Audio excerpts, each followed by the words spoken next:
G'day everybody and welcome back to the channel. So what I'm going to do today is I'm going to get this, or hopefully, being optimistic, get the fast current source cranked up, work out the thermals for what's going to go along with cranking that current source up, and get the bias going, and then see how much gain there is. Now, the pre-driver transistors, the VAS transistor and the current source up here for the VAS side, they are very special transistors that I selected. I mean, my input transistors, I selected really good transistors too. Even the current source for it, I selected a really good transistor, but these transistors are very hard to find. If you go look at the data sheet for like MJE 340s, 350s, BD 139s, BD 140s, there's a lot of different smaller TO126 devices, and this is in a TO220p package, I think. Anyway, check this out.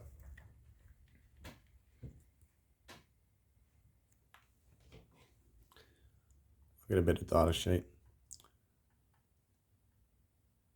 So the NPN transistors, 1.8 picofarads. The PNP is 2.3 picofarads.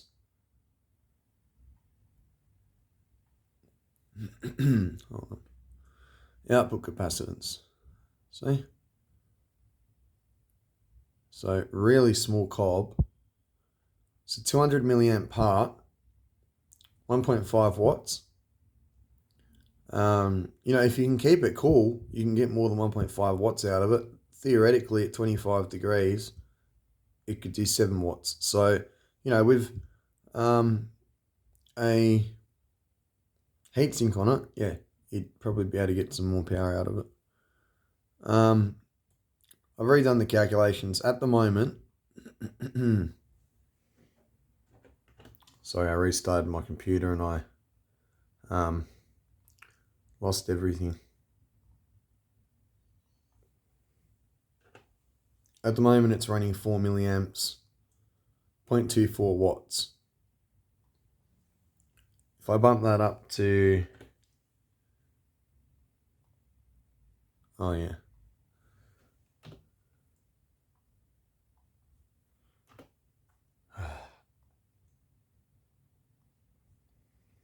let's just see what 8 would give us. Yeah, double. It's 8:46 in the morning. That's my excuse for why my math brain is not working. I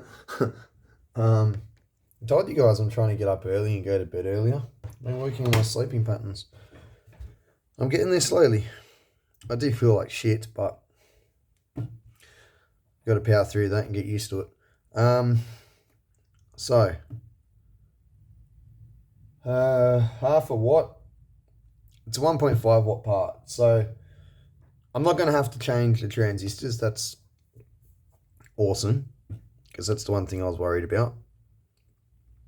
I've got a lot of transistors. I'm not trying to brag, but I looked at the data sheets for all my smaller transistors in like TO126 packages and some of these sort of parts. Nothing even came close to these devices. So, yeah, I'm happy that I get to keep them. So the thing that's concerning me is I might have to add heat sinking. And it's probably not just going to be this one, it's probably going to be this one, and it could even end up being these two as well. That's the problem. I'm not going to lie, I haven't played around with an amp for a while. It would take me a while to try and sit there and think about, I mean, I know what these two are doing. They're swinging with the music, but I've got to work out like the power dissipation across that. It's going to be pretty constant. This, it's not going to be constant. I'd have to do a bit of math to work out the power dissipation, but I can already tell you now that runs hotter than that, and those two are like barely warm. So I got a feeling that I'm going to increase the current source, have to put a heat sink on this, probably this, maybe not them, who knows, we'll see. At least it's a fairly stout part for what it is, not in terms of transistors in general. I'm just saying for that particular part, what I'm doing with it, it's fine. So I'm going to go get some resistors. We've got 330 ohms in the current source at the moment. I'm going to change that to 220. I think that'll give me about 6 milliamps. See what that gives us. That's probably not going to be enough. The other thing I need to do, and this is something I'm more concerned about, let's take you guys back over here. I need to work out at what current the HFE. Let me just set the phone back down over here. I'll pause it. I'll find where it is in the data sheet, because I need to work out. I know these transistors at like 2-4 milliamps, they got good gain, but I don't know at what power dissipation, current, all that, the gain falls off. So I'll work that out too, but I'm pretty sure we're going to be fine. All right, the DC current gain doesn't drop off until, 35 milliamps. We're fine. So we don't have to worry about that. I didn't think the part was that small, but like I said, I did select it because of the small die and, the good switching transfer characteristics, whatever you want to call it. So yeah, okay, we're going to be fine. So basically all I've got to do is just continue playing around now. I don't need to worry anymore about data sheets. So I'll get to it. Okay, so I moved the current source up to 6 milliamps. I'll just demonstrate that quickly.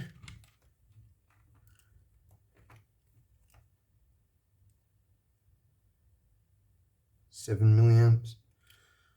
It's probably about 6.5, 7. Transistor's not any hotter, so that's all right at the moment. But that may change under operation, so obviously I'll have to keep my eye on all these things.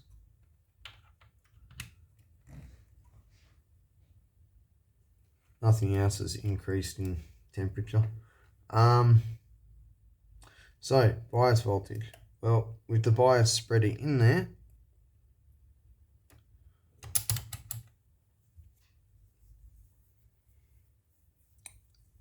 not too much of an improvement, a little bit. Okay, those clips they're getting buggered too. I don't understand why that keeps happening, but anyway.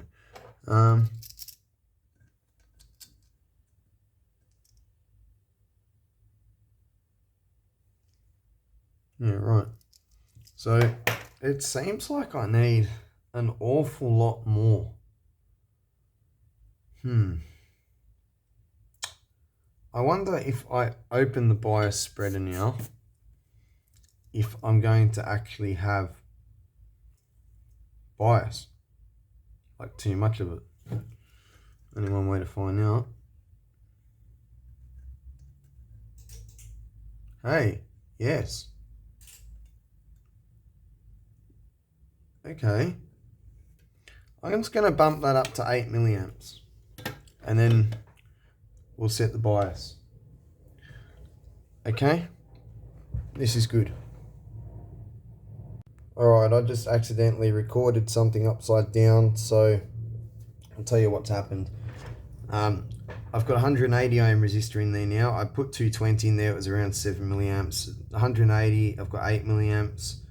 I've got 3.2 volts of bias with really small resistors in between the diode string and the two Schottky diodes. So that's where that should actually be now. So now I just need to open the spreader. The other thing I'm looking at is heat sinking for this transistor. I'm trying to toss up whether to cut strips of aluminium out of heatsink fins, use something like this. I've only got one of these, but obviously I can order more. Good thing this is turned off.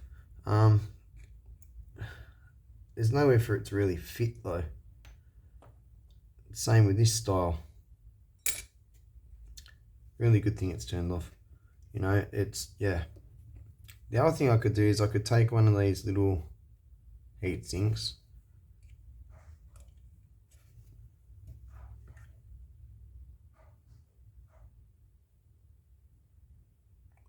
could potentially cut that into pieces. How many would I get out of it?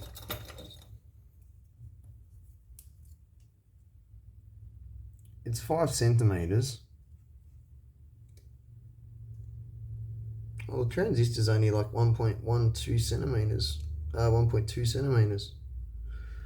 Not even. So, yeah, I could make 4 heat sinks that would just be a little bit bigger than the transistor out of that. That would keep it in the safe operating area. I mean, it's already in the safe operating area. I just want it to be cooler. I think I'll do that.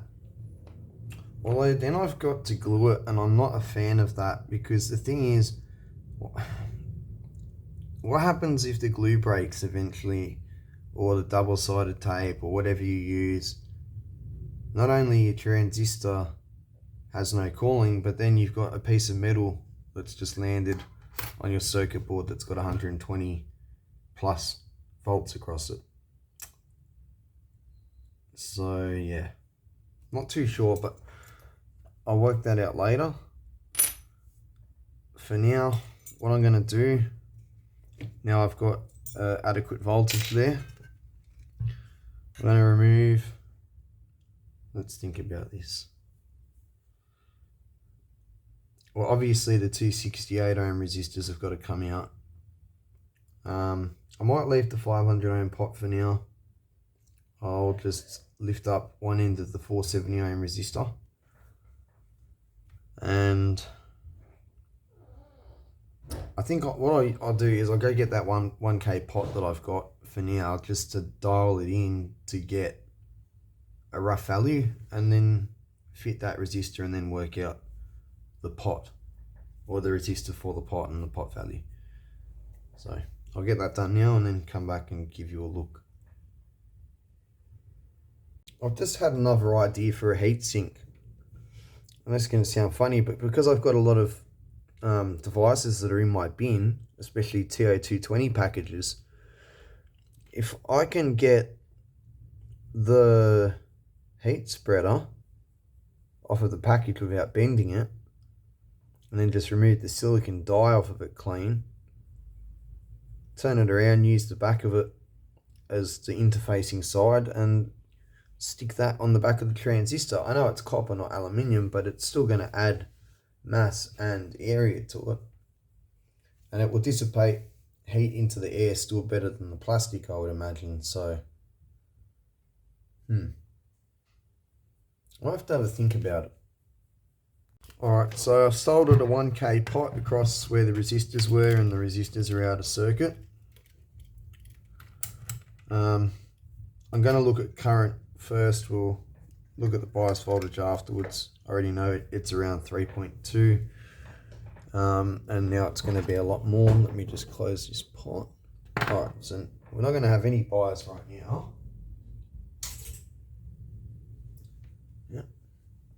As I open this pot, we should finally have bias.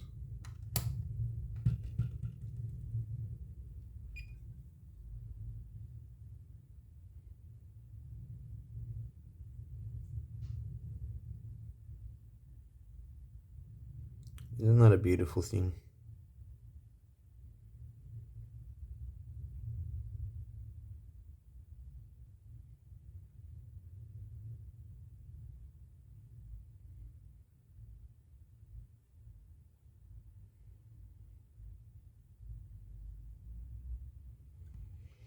Just gonna let it warm up.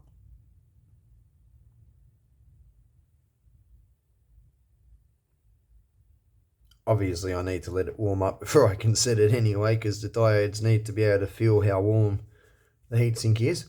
But it won't take that long. Although it is only one channel, it would be more ideal if I did this to both channels at the same time, but it's alright. The other thing I could do is I could speed things up a little bit. That'll get the ball rolling.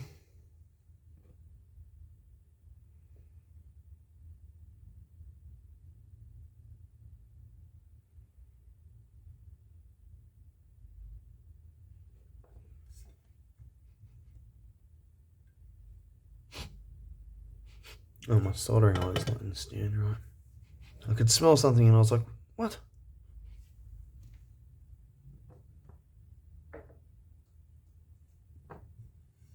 Alright, the heatsink's coming up to temperature, so I'm going to dial this back to around there for now.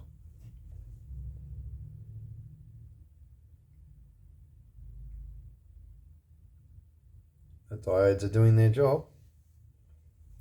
So we've already seen it run off one way and now it's running back the other way. So like that's what I told you guys. When this system works, it works quite well. As you can see.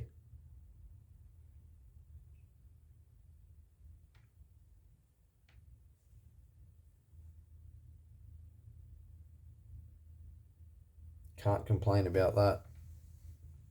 I want to, I think I'll put it about 10. Oh, I'll go 12.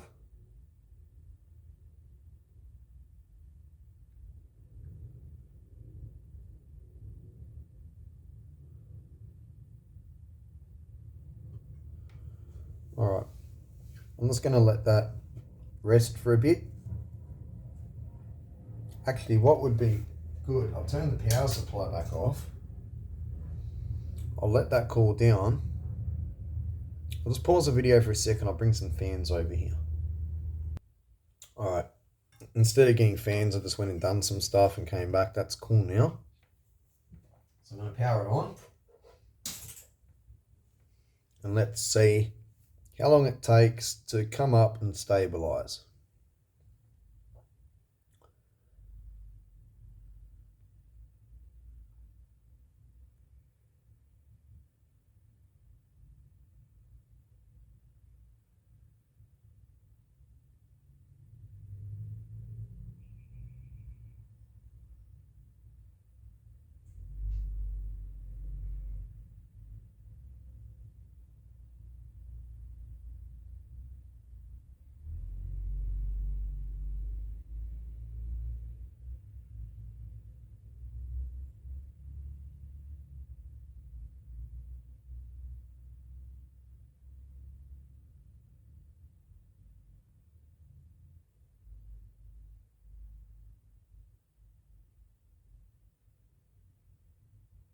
I'm letting you guys watch this in real time with me.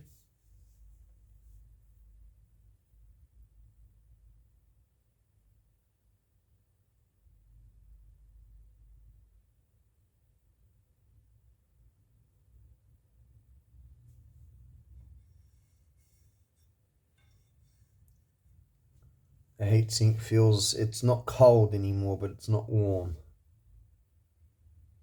So the diodes should start sensing that any second now.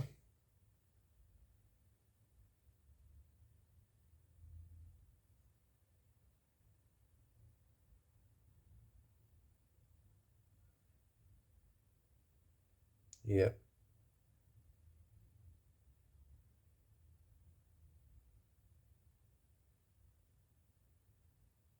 Maybe not yet. I think that is starting to slow down. I'm not too sure.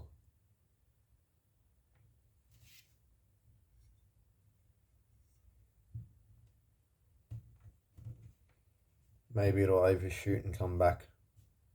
Who knows?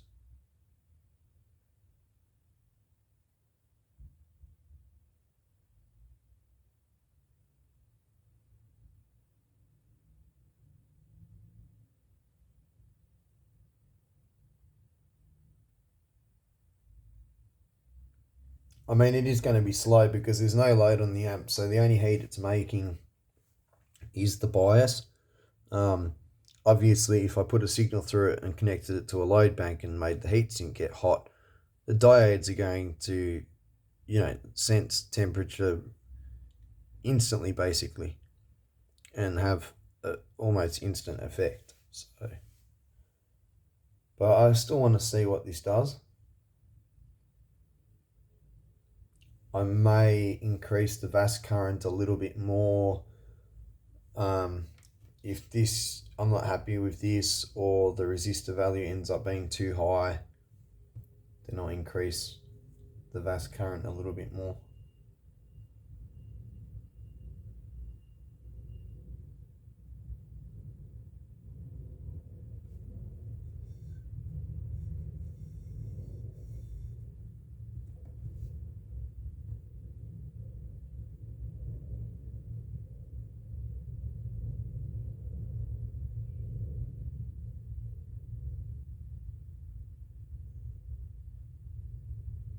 I would have thought it would have started coming back by now. I'm quite surprised. I think I set it for 12 millivolts.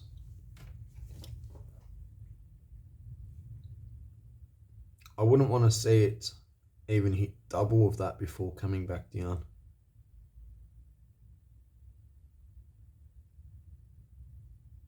Might have a little bit of adjusting to do still.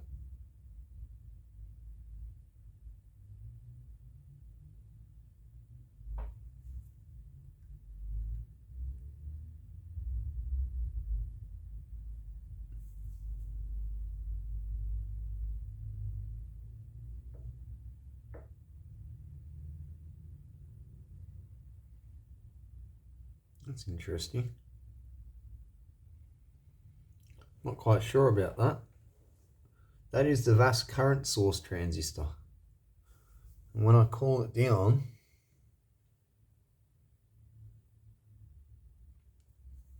that's interesting.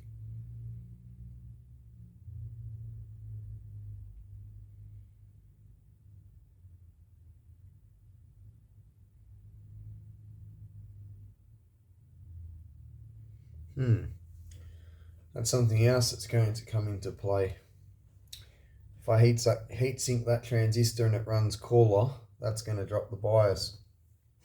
I guess it does an alright job of maintaining a constant current, but it does that by varying the voltage, and because it's a transistor, when you heat it up, it's going to change, and that voltage is going to change. So,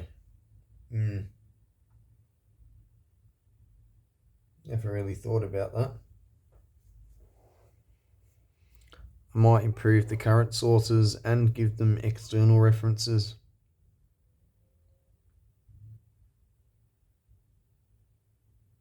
I'm not happy with this.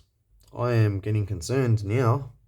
I mean, it's nowhere near causing problems, I'm saying, but the fact that it's not stabilizing, I mean, it could be the pot, honestly. Let me turn it down.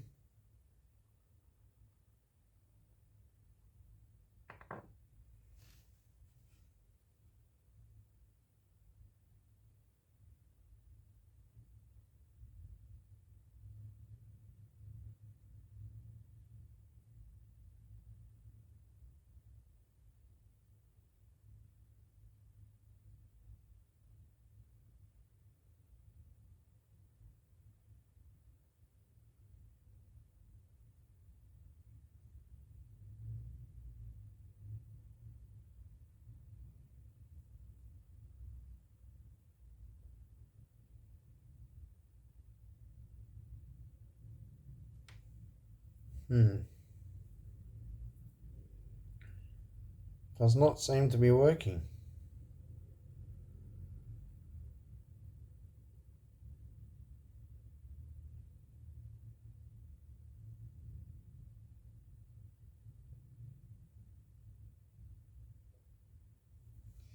I won't give up on it yet because I could just have it set too high. As I turn it down, I'm also reducing the resistance on this pot, which is effectively dropping more voltage across the diodes and less across the pot.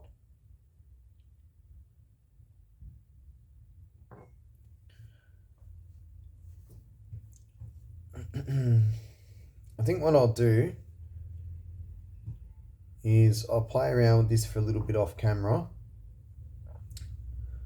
When I say play around with it, I don't mean adjust values. I mean literally just sit here and play with this until I get it at a steady current that I want it at. And then what I'll do is I'll turn it off. I'll turn it back on again and we'll see if it comes up to that current and stays there or goes past and comes back. We'll see if it's working or not.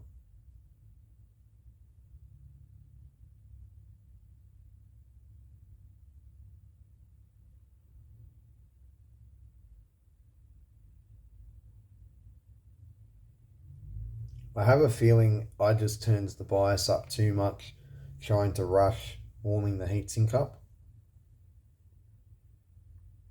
Because it's interesting that once I turn it back down, it does seem to stay there. Now, if the diodes weren't working, that number would just keep increasing.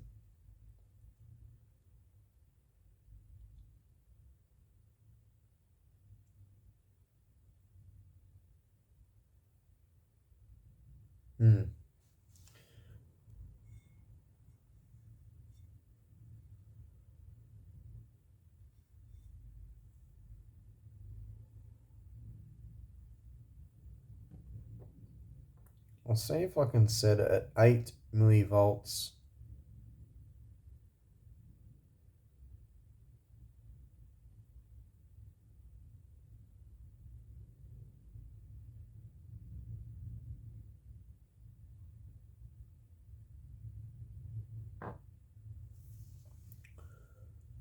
And we'll just see if it will hold this, what I've set it at.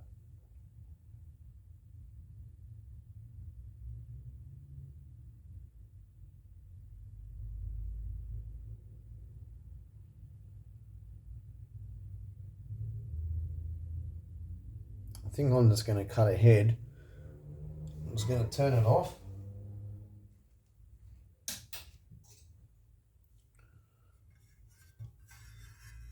I'm surprised that the bottom of the heatsink gets warm so quick when everything's on the top. This is a strange heatsink. It works so well. I have no clue how. I'd love to know. Anyway.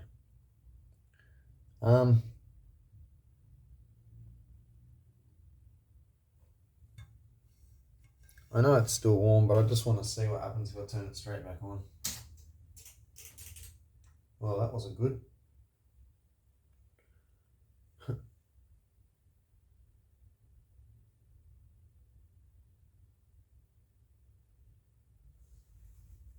I think that was what I had done. I just had the pot open too much resistance, because, I mean, we'll see. We'll see.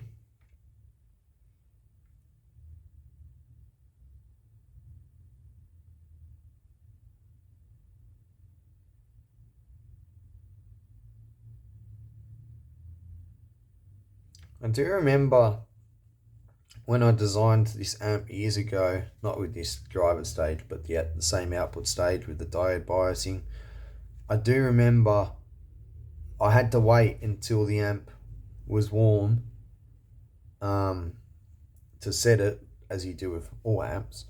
But I remember it was stable after then.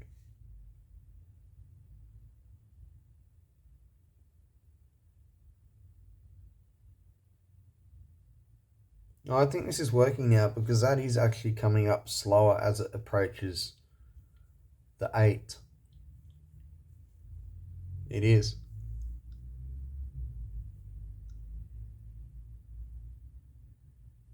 I'm not going to even bother waiting until it gets to 8, because it's going to be so slow the last couple of digits. Shouldn't be too slow, but I mean, we can all tell that's working. I'm going to turn it off, because what I want to see is how quickly what happens from a cold heat sink basically. So I'm going to go do a couple of things and come back and we'll see what it does from cold. Also, just out of curiosity, I would like to see what the resistance of this pot is.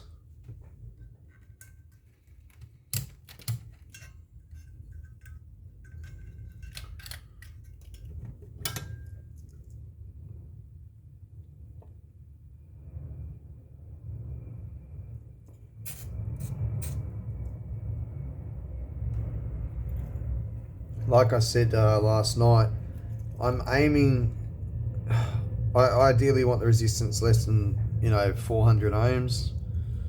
I might have said 470. I want it less than 400. Ideally, I don't want it more than 200 ohms.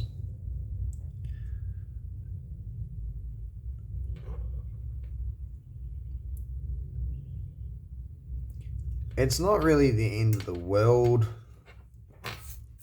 I do have to make up for a bit of voltage for transistors on this board that don't really need to be compensated so much. So,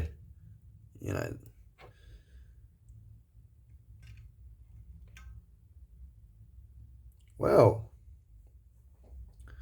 that's good. We're close. So, it would appear I need a little bit more VAS current if I'm going to get that number lower.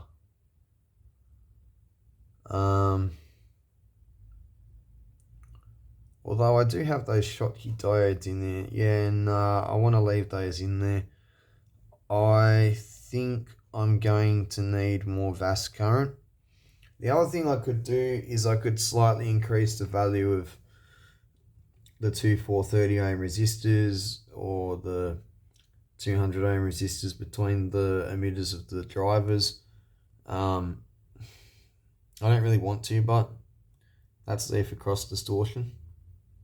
That's why I've chosen the values, and it took quite a bit of just trial and error a few years back to work out the values for an amp with this level of gain and a triple Darlington with this amount of gain and this size of devices basically. So yeah, I did make it a little bit smaller when I built this version. The 430 ohm resistors used to be, what was it? No, I had an 820 ohm resistor. What's 430 times 2? That's 860. So it's actually already a little bit higher. I could always increase it and put, say, a kilo ohm across it.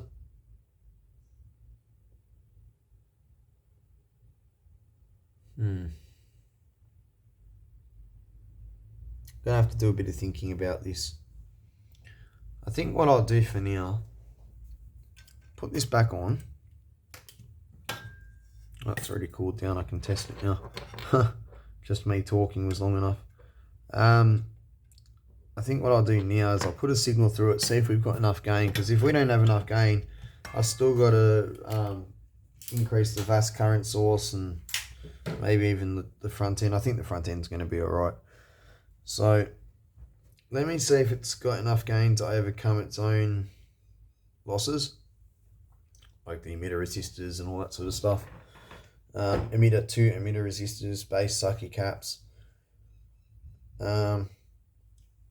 Oh, before I do that, sorry guys,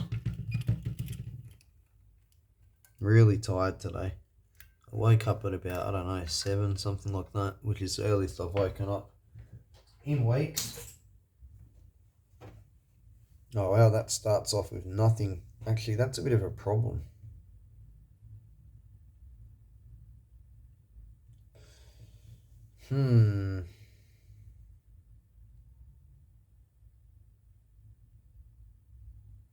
I don't understand why this is, because I had, like, it was tracking so well the way I designed it, but I mean, I was only running 1 milliamp through the diode string.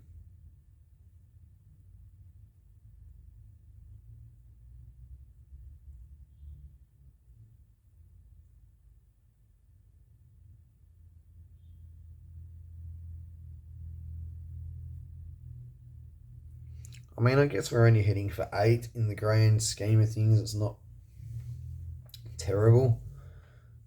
I'd have to look on the scope and see what point there's cross distortion.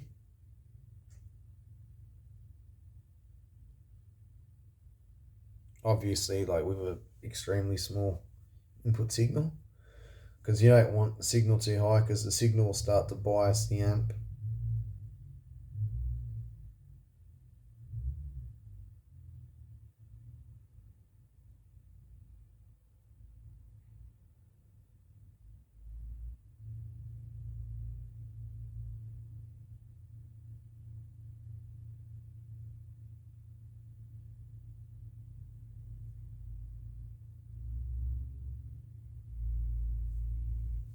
I'm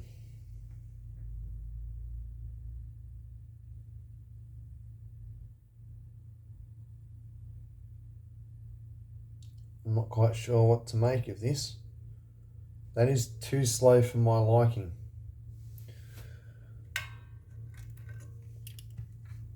I'm going to stick a signal in it. With no load on it, I just want to see what unloaded gain is at the moment.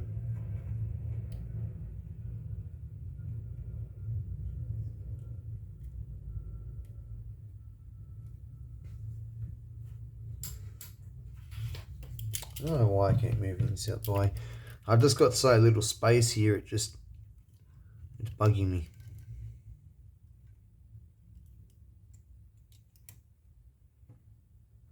Alright. Let me just set a 1 kilohertz sine wave on my function gen.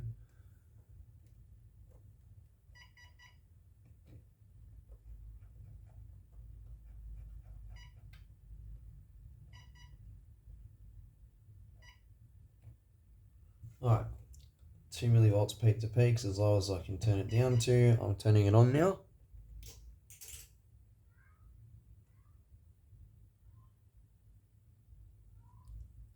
Okay, it's looking good. Start increasing.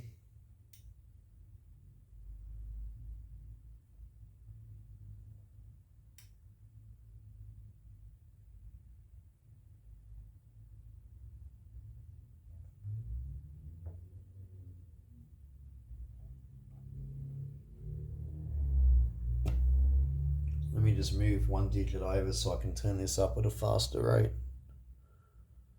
That's a bit better.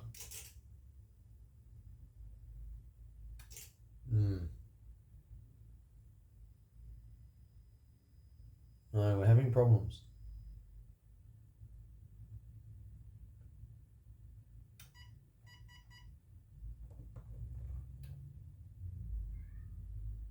That was odd.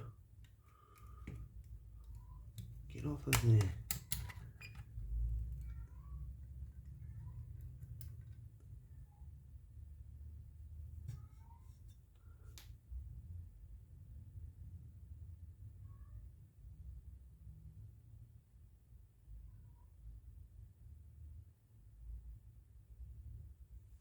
This bias circuit doesn't seem to be doing that good.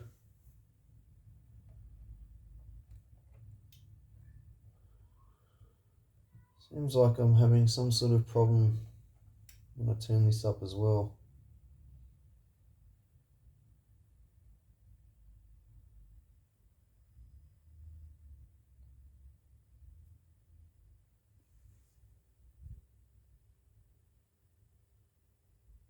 Something's microphonic.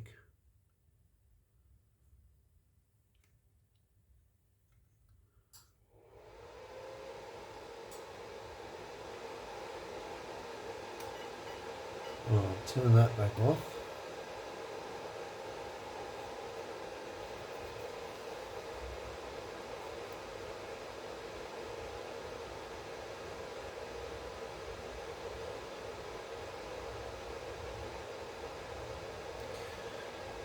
I don't really think that diode string's actually doing the job.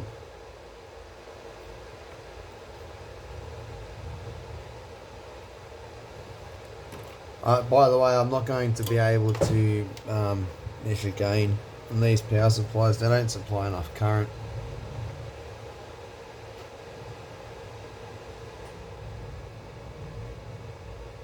Although I haven't busted the scope out to have a look at what's coming out of the amp. I should do that too, but I'm trying to sort the bias out at the moment. Yeah, I'm just not happy with it.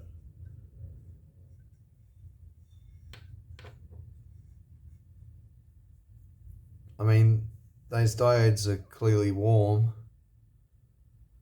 It's supposed to be set for 8 millivolts. If I turned that pot down any more, when you turn the amp on cold, it would have no bias for like half an hour. So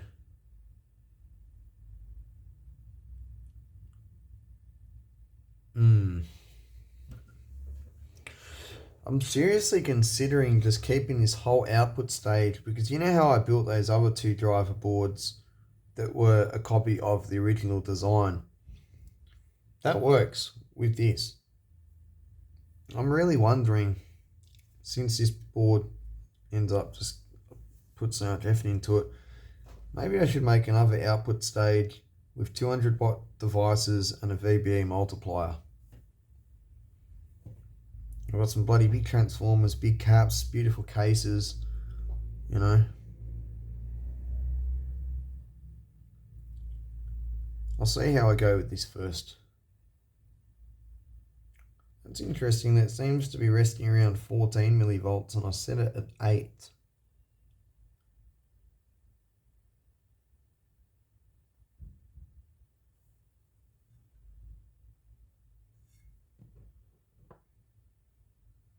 I'm going to just set it at 16.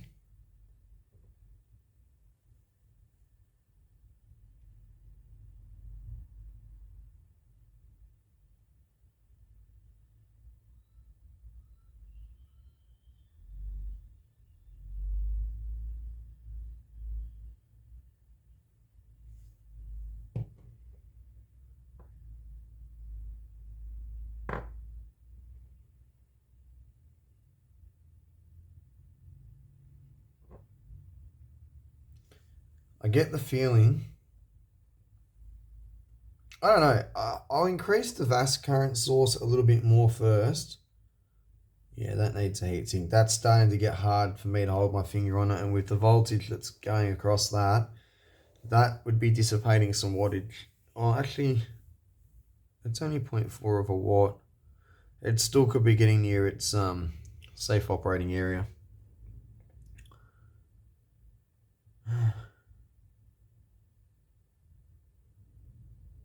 And that was me with my finger on the VAS transistor. Oh, I didn't think about that. The VAS transistor is running away thermally. The current source. I'm going to have a little bit of a think about this. Maybe if I heatsink that transistor, it won't just keep getting hotter. You know, if I can heatsink it to the point that it's just at a stable temperature. That's probably one thing to do. I'll do that. I'll turn this off. I'll get that heat sinked, and then we'll see what happens then.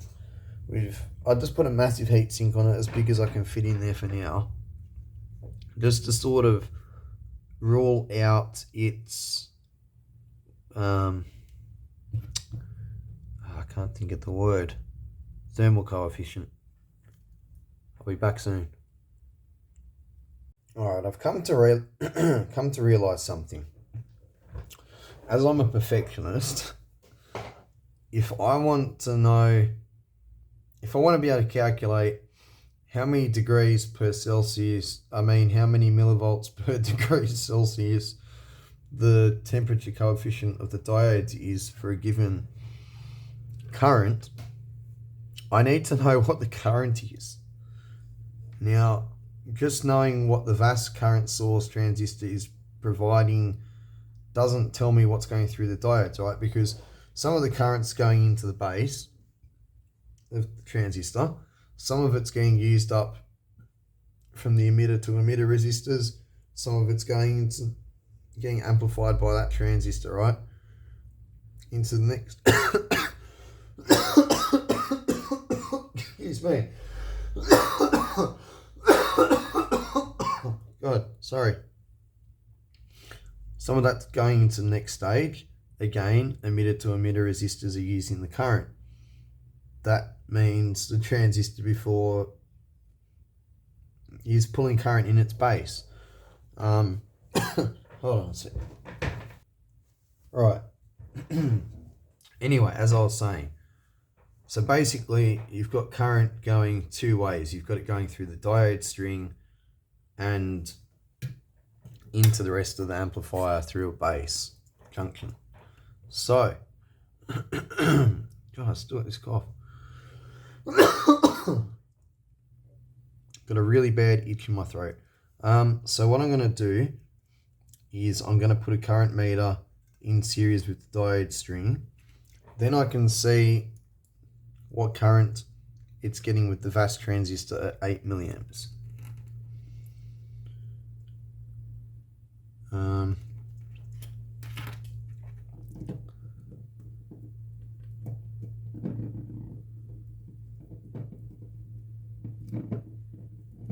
was going to go get a bit of wire out the link box, but I was like, oh, that'll do, and I couldn't grab it. Whenever you try and do something to be quicker, it always takes longer. Alright. That will allow me to clip onto there.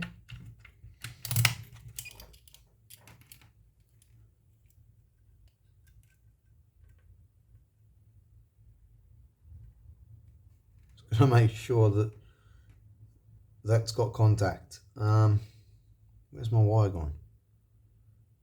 No.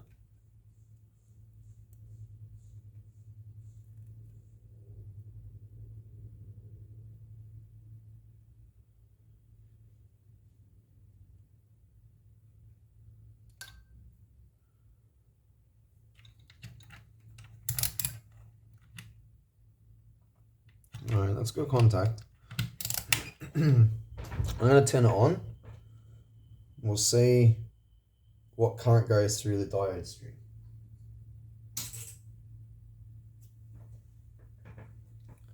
All right.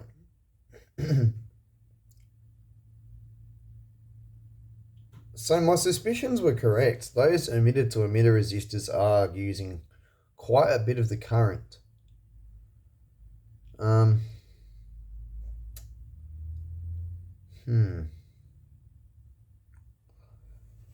I really don't want to go changing them. I mean, you know, you see some designs having 120 ohm resistors to in series, some 200, 220 ohm resistors in series on the driver emitters. Sometimes you see, I've seen 33 ohm resistors, a total of 66 ohms between emitter to emitter or base to base, however you want to think of it. That's 3 milliamps. I used to have 1 milliamp, 1 milliamp going through the diode string, and it was tracking. Now, the more current you put through the diode, the more it has an effect. So I now know what's going on here. My diode string is working. Now, a diode string will never track really, really fast, but it can do a decent job. So what's happening is when I turn this on, within minutes the heat sinks reached equilibrium, the bias has tracked it, but then the board and these capacitors heat up around this transistor. Once they heat up, then it starts getting hotter, and then once it starts doing that, then the bias starts increasing again. So we've sort of got, it's sort of going like this. You turn it on and it's like that, then flat, and then it's going up again. I'll put a heatsink on that transistor now. we'll see what we've got for bias again. Alright, so what I did, I just super glued this really long heatsink onto the transistor, just moved the caps out of the way. That's going to keep it cool. That's more than enough heatsink for it, so that'll keep it really nice and steady, which just rules that out of what's going on now, basically. Now we'll watch, you know, the heatsink and that heatsink come up to temperature, and essentially both of them are capable of dissipating the heat that they need to, whereas before this transistor wasn't, so it would just keep getting hotter. Now it's not going to. It's still going to keep getting hotter to a point, but then it will reach that point and stay there, whereas before it would get to a point and then start getting hotter again, and I can't have it happening twice. I know that sounds confusing, but like I said in, I think the last video, I can't remember, or earlier, basically the transistor warms up, steadies out, everything else comes up to temperature around it, and then the transistor starts heating up even more after that's happened. Alright, so let's see what the bias does now.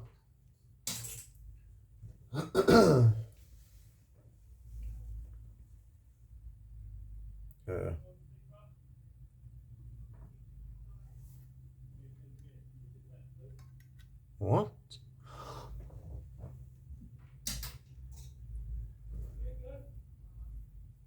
Oh, that's just a emitter resistor I shorted out. Oh, that could have been way worse. The things I do.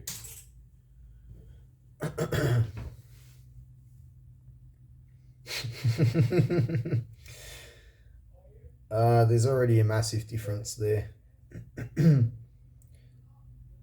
I had a feeling that that transistor was playing more of a part in the bias than anything else.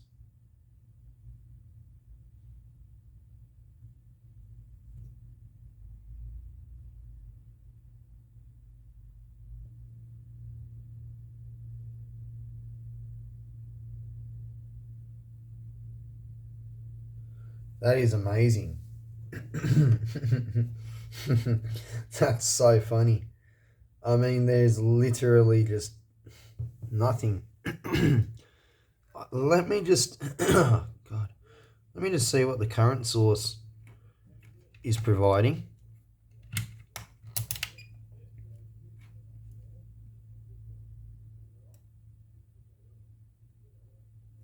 Alright, 8 milliamps. It was flickering between 7 and 8 before I changed the resistor from 220 ohm to 180 ohm, so it'll be 8 milliamps. That's just the meter, I'd say. Anyway, back here. Yeah. Alright, well now this is good because now I can turn the bias up.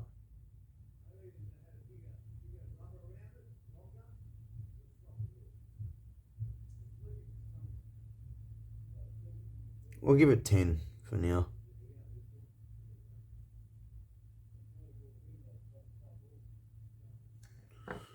Alright. This is warming up now, which is what I wanted. I wanted it to warm up, and it's probably just going to get to a certain temperature and not exceed that temperature. That's the thing. I need to find where I got that heatsink, because that is a really handy form factor. I don't like super gluing things, but I could always drill a hole and tap it too. Actually, I might do that. Yeah, that's what I'll do. Because it's so thin, and I can make it, you know, use it at any length. It's just really handy for a situation like this.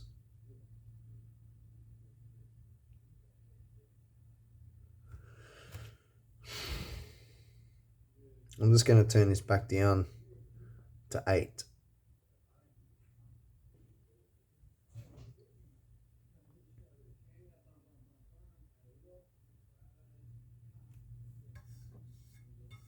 Heatsink's not warm yet.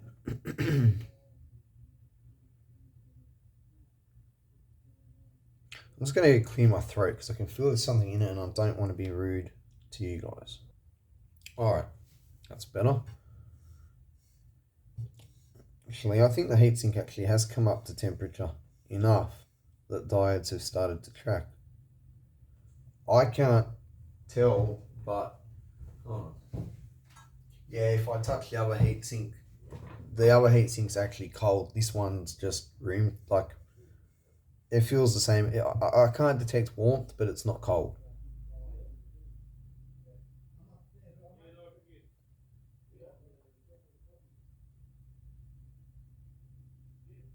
That's all it should be anyway. It should barely be warm. I think I'm going to set this at 16 millivolts. I think 16 millivolts was what I calculated ages ago when I first designed this thing, like 4 years ago. Could be wrong.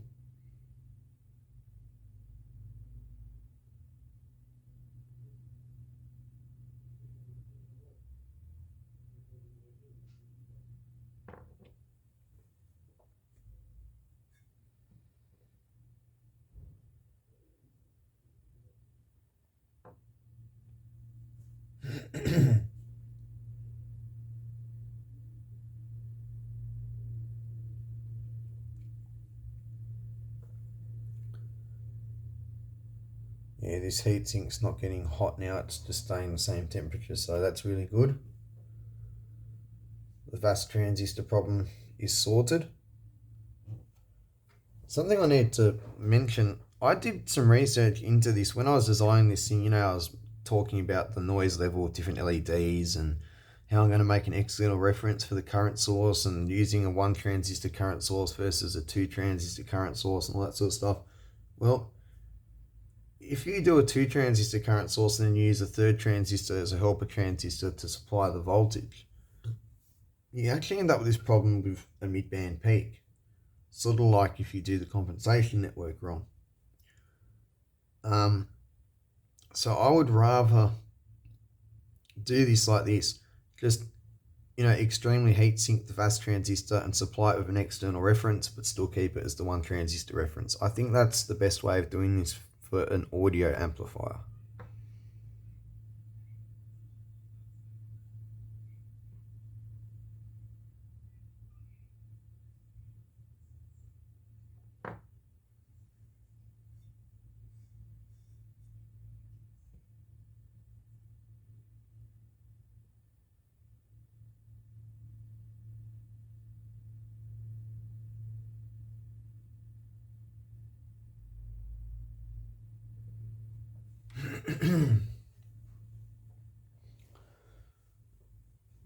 It's just a matter of waiting now.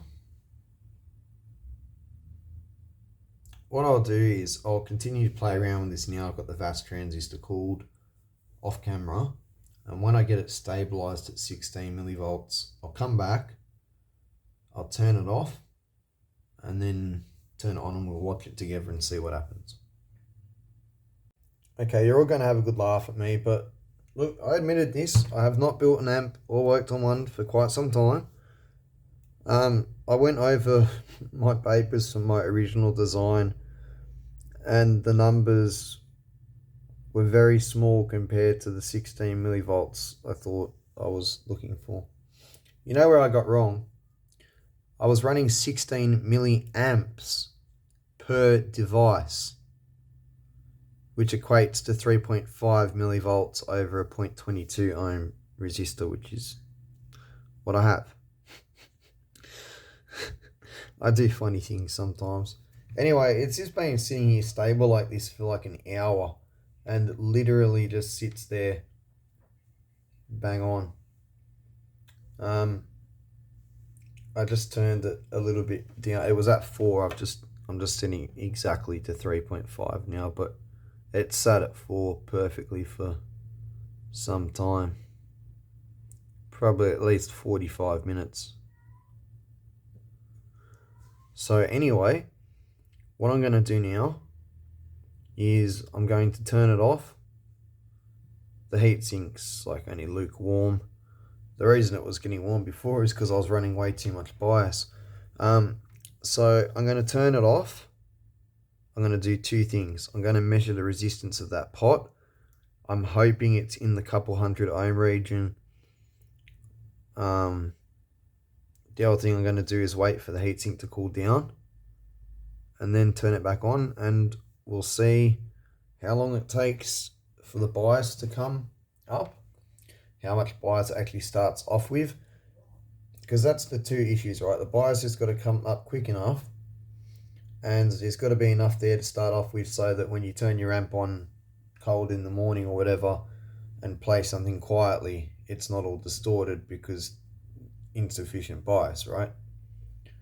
So I'll do that now. I'll turn this off. And soldering iron's gone to sleep. I'll just pause the video. What am I saying? I don't need to unsolder this. If I just measure the wrong way to the way the diodes conduct, I'll only be measuring the pot, won't I?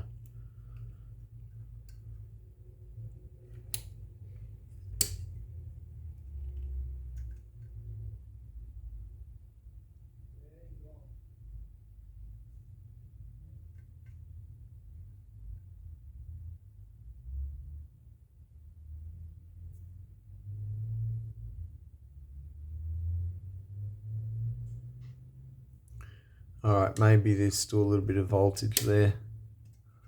Or is it just these probes?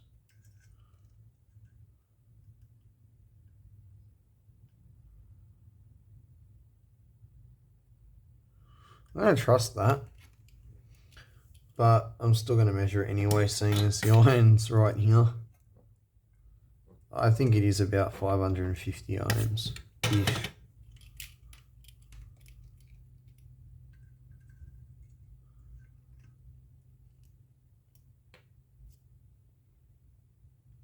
Well, there you go. So, I'll work out all the resistors afterwards. I'll just put this back for now.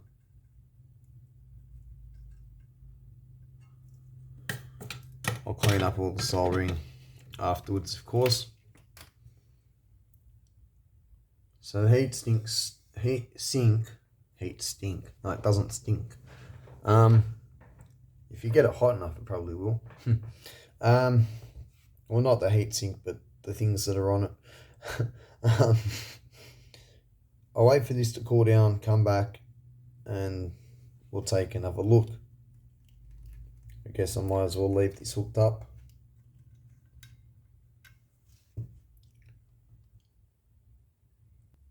Alright, the heatsink's cool. It's not cold, but it's almost as cold as the other heatsink. I cooled it off with a fan. So at least now I can see what the bias is doing.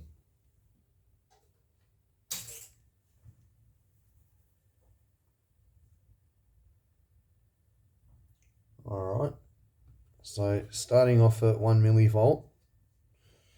Let me just quickly work out what that would be.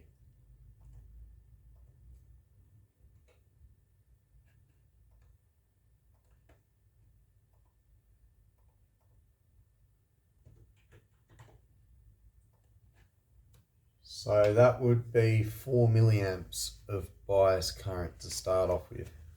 You know, that would actually just be on the edge of working.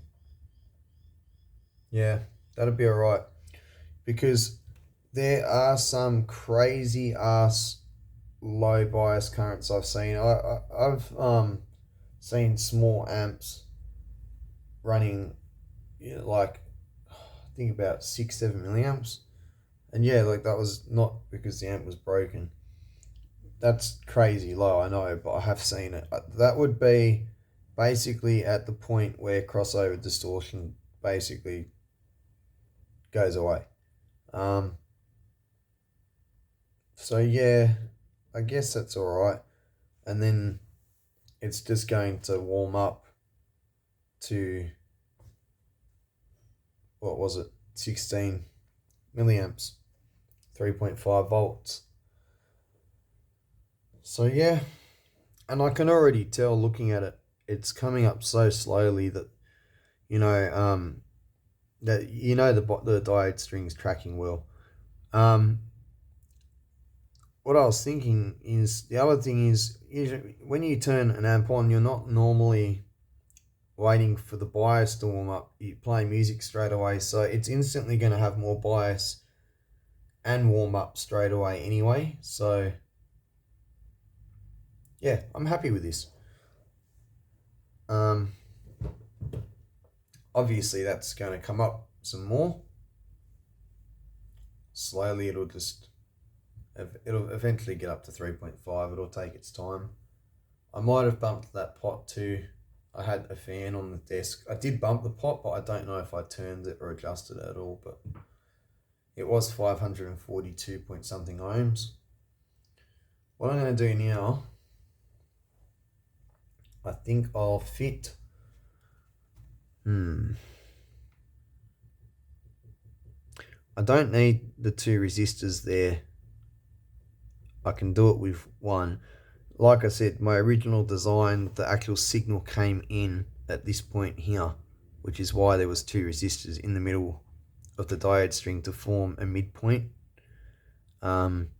essentially turning the two base junctions of the driver transistors into one that accepts a push-pull swing signal. This is not how this amp's working, so what I'll do is I'll put a 560 ohm resistor there. Then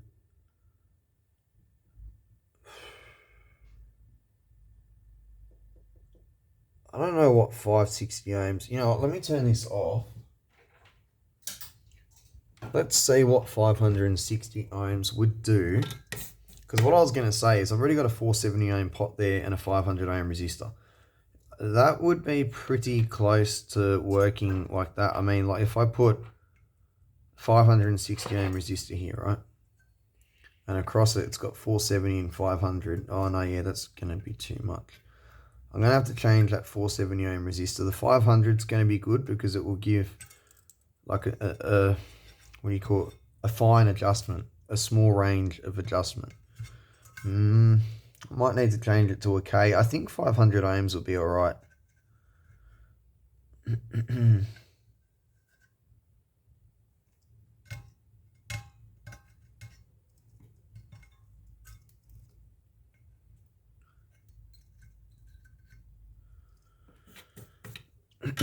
I got flux everywhere, so I was just running the flux through the solder to clean it back up. 560 ohms. Let me think what to use for the resistor value. You know what? I'm not going to even bother. What I'm going to do is I'm going to take the 470 off. And I'm going to bring my... Oh, this is only 1K, isn't it? Yeah, it's probably going to be about 2 or 3K.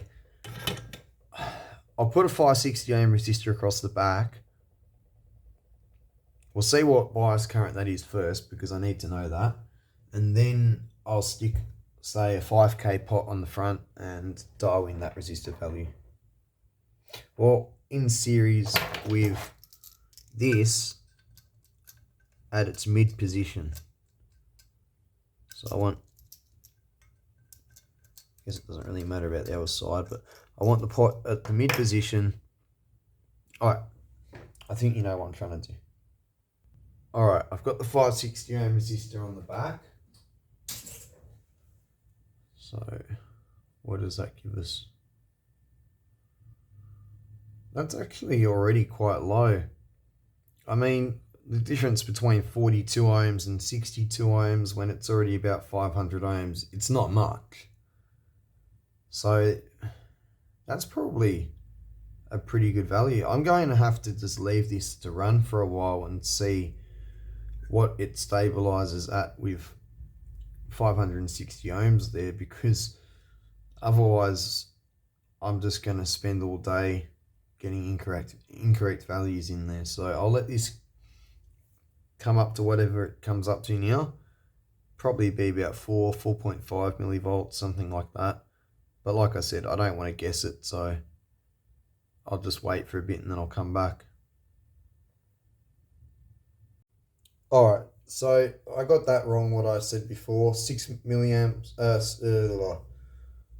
6 milliamps. I said I haven't seen that anywhere. It was 6 millivolts across a zero point 0.1 ohm resistor. Was another bias current I was running. Anyway, just never mind. I got confused. Usually I've seen 15 to 40 milliamps. I had to think about that, but yeah, that's usually ballpark. I like to run as low as possible without being near crossover distortion. A lot of people like to go higher. I don't like to go really, really low, but I don't really like to go high either, you know? Yeah. The other thing I was looking at was my output devices. So the devices I built the amp with originally, a few years ago and recently when I started building this again, were two SC5200s and two SA1943s. Now, they require like 100 milliamps of collector current to have a relatively flat HFE. These 0302s and 0281 NJWs that are made by Onsemi, these can run at really low bias currents. I don't know exactly what that is. I'm just going to get the data sheet up to tell you.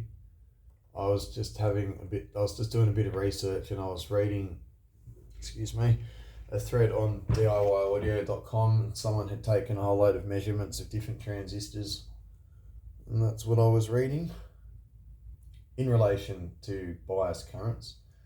Anyway, NJW 281. I'll just pause whilst I find this. Alright, I found it. So this is the 2SC5200 data sheet, and as you can see, even here at 100 milliamps, it's still not perfectly flat. That's why I said before, relatively flat. All right. Have a look at the transistors I'm using. Flat. It doesn't even start to roll off until, we'll call it 2 amps. Oh no, 3 amps. And I've got 2 devices per thing, so that's good.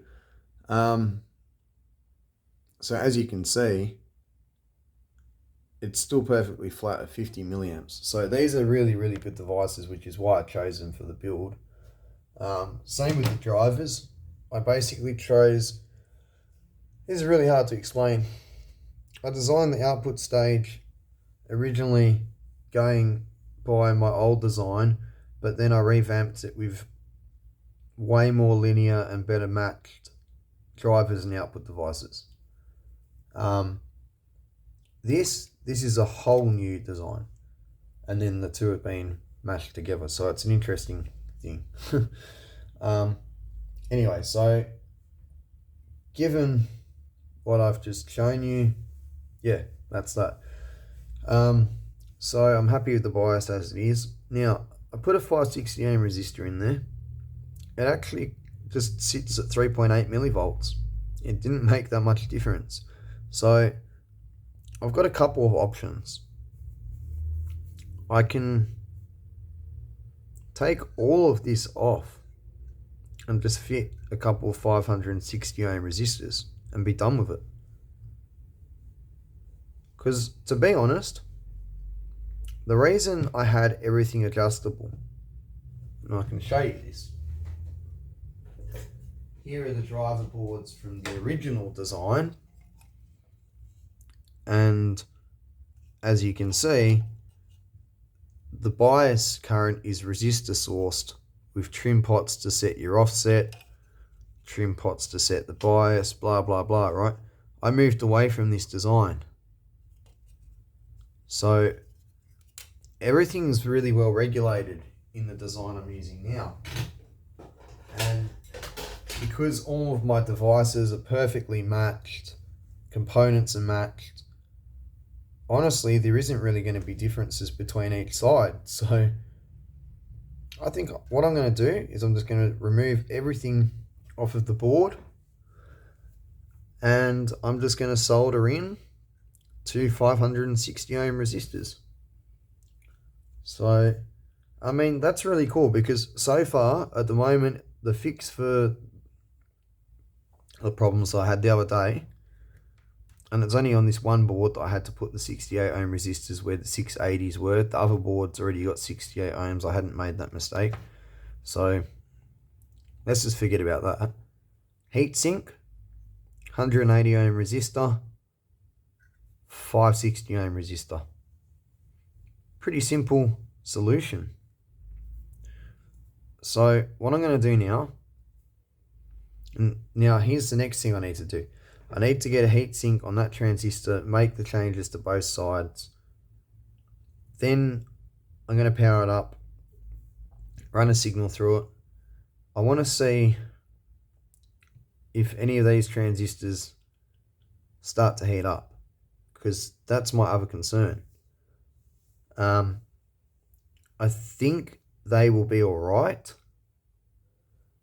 I mean, the power dissipation in these transistors is effectively halved because they're only driving half the amp. This transistor is swinging. Well, these transistors are swinging too, so their power dissipation's quartered.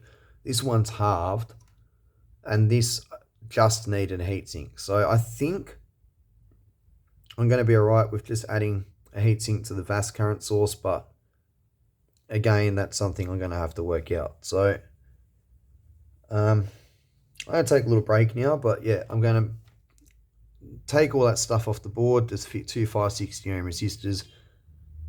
I felt this heatsink after it was running a while, and I wouldn't want it to run hotter than what it is with this giant heatsink on it.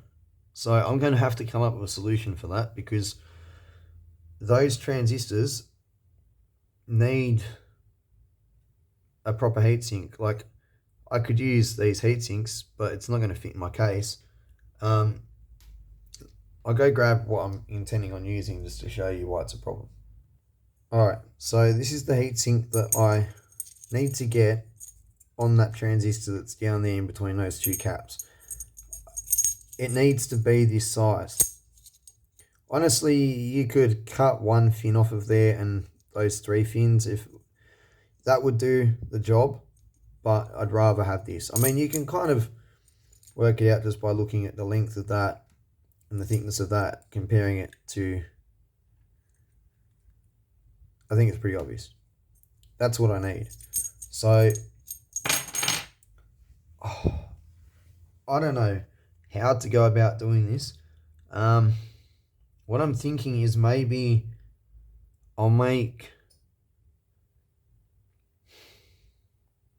like a riser, some pins that sort of come up off the board, or maybe a little riser, yeah, a riser board. That's, yeah, okay. I'll make a riser board.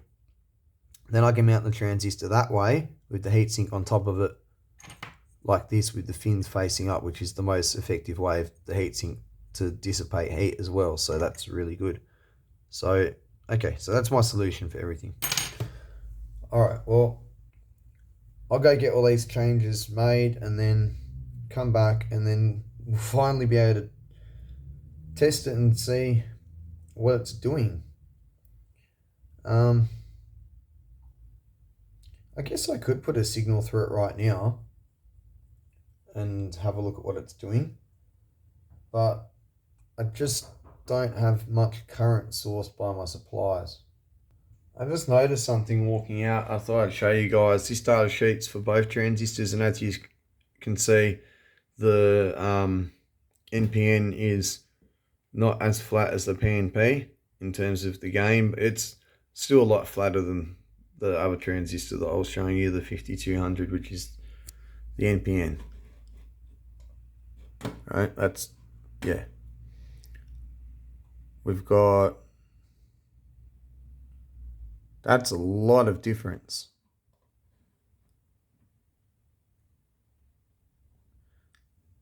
that is a lot less difference. So yeah, anyway, or it's a bit less difference anyway. So I just thought I'd point that out.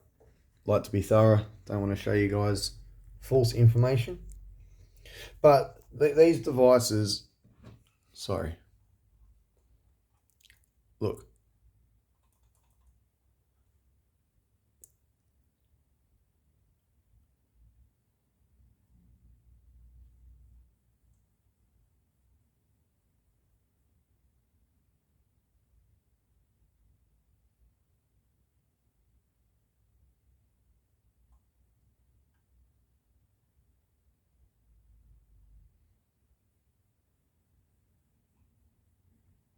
So they're really nice transistors. I do have the 1302s and the 3281s. I've got the NJW versions and the good old school 2SC, 2SA versions. I've also got SP Tech. That is the 3281s. I've also got MJL 21193s, 21194s. I've seriously been considering using them in this. Basically, what's going to happen, I think I mentioned this in the last video, is when I do the power tests, we'll see what happens. And if it makes more power than it can dissipate, it'll be getting a transistor upgrade. It's not going to be fun doing that. Just out of curiosity, I want to see what those 10K resistors that I removed do, if anything. Because if they don't have an effect on the bias, I'm going to actually put them back in instead of removing them off the other board. I'll show you why in a sec.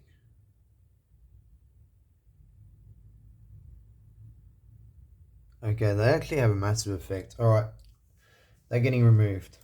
So there you go. The reason I wanted to include them, and I suspect that if, I increased the VAS current source even more and made stuff bigger, that it would have an effect. It's just that all these things tying together. Oh, this is the wrong drawing. I don't really need a drawing. You've got your emitter to emitter resistors and base sucker cap on the base between the base to emitter of the driver and output on each side, and the same thing with the drivers. On their bases there's resistor from each side and a cap across it. Well, this is a 3-stage, so it's got pre-drivers, so I wanted to do that for the last stage. It's already got a huge honking capacitor on it to act as a base sucker. Why not have a discharge resistor there as well? But yeah, it loads down the front end too much. I wasn't thinking about it in that respect, so that's gone. One more thing I want to point out, or two things. I've matched the resistors to way less than 1% because these are 5% carbon film. I've decided, because like I said, one of my rules was if it was, depending on the area, under a K or under 560 ohms, I wanted to make it carbon film unless it was particularly susceptible to noise, like the input resistor. Oh, that's 560 ohm, isn't it? Anyway, I've decided to make it carbon film 560 ohm. My logic for it is the lower resistance isn't going to make as much noise as a higher resistance, Johnson noise I'm talking about, but the metal film resistor is going to be more inductive, and with a few milliamps and a lower resistance, I think the inductance is going to have more of an effect. And because this is after the VAS stage, there's no voltage amplification to amplify this resistor noise, so I'm going for the carbon film. Just thought I'd explain that quickly. Alright, after further consideration, because I'm not using the original output devices, I'm going to want to hook it up to a scope. and choose the optimal bias point again, because like I said, I've got different drivers, different output stage, so that's going to be slightly different. So what I'm going to do is I'm going to make it adjustable. I've done the math on it, so I don't have to muck around with resistors, just use the calculator. If I put a 680 ohm resistor in parallel with 3900 ohms, 3.9k, that gives me 580 ohms, right? If I make the 3900 ohms, it'll be a bit higher, out of a 2k pot and a 2k2 resistor in series, my total resistance with the pot open will be 585 ohms, and with it closed, it'll be 519. Remember, 542 ohms is 550, around that ballpark, is bang on. So that's going to give us a little bit either way of what I think is going to be the correct bias current anyway.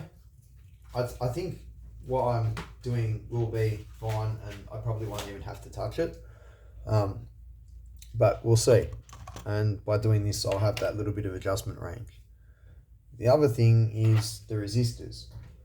Should have kept that piece of paper over here.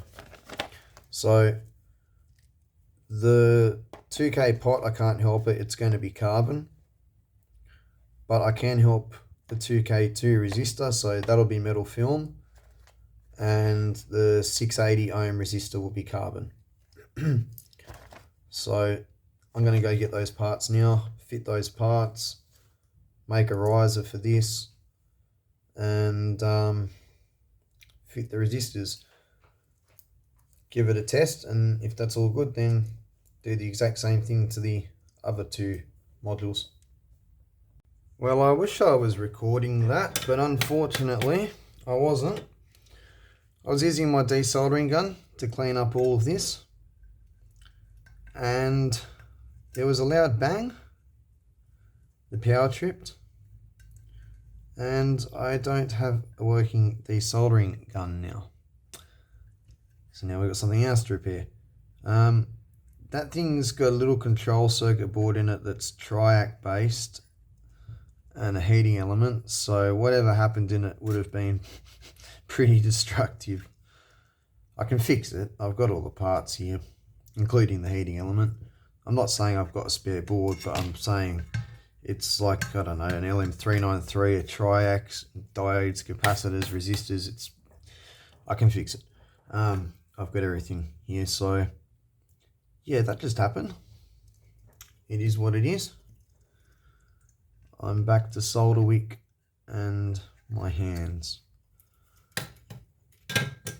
I'm going to continue working on this, and I'll give you a look when I'm done.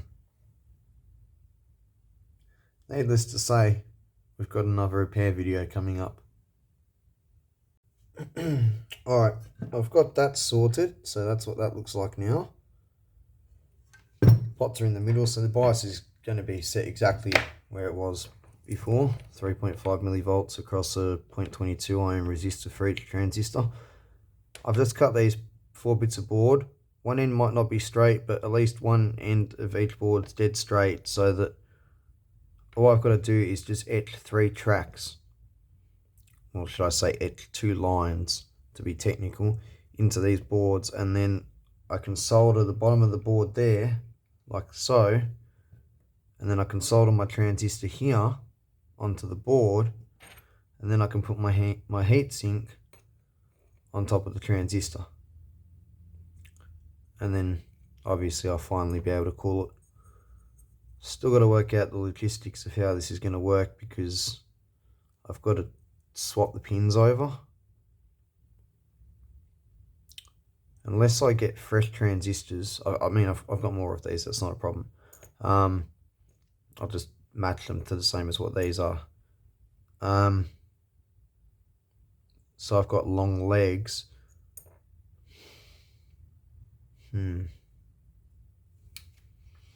I can't make the board any wider than this. There's not enough space, otherwise I'd make it wider and mount these things to it. I'm going to need, I guess I'm going to need to take those out, because I need to get the board already as flush as I can against this thing.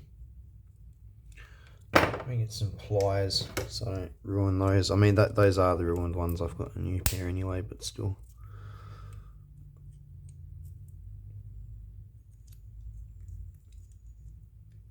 Jeez, that does not come out easy. Okay. Well, I mean, I could always, bend the pins out and have the end of the board, just have the tracks not go all the way to the end of the board so the board can rest on the heatsink. So, I mean, I can make it work.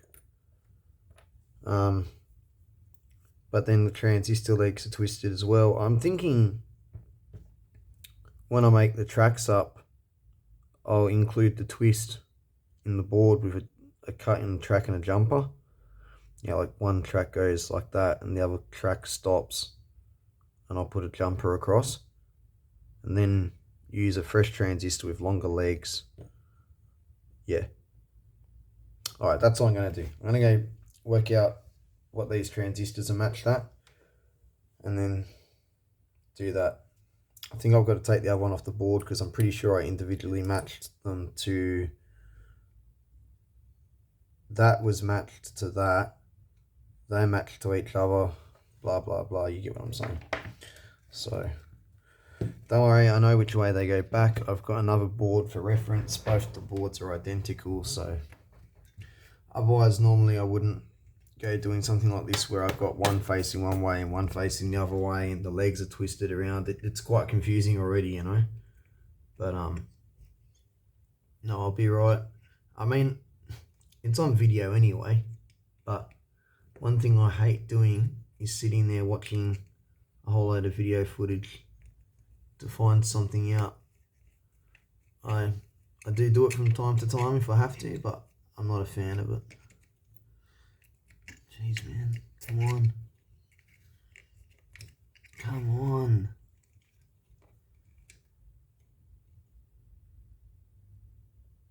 I don't know how I didn't melt the LED, the capacitor, the electrocapacitor. Didn't damage any traces. That was just good luck.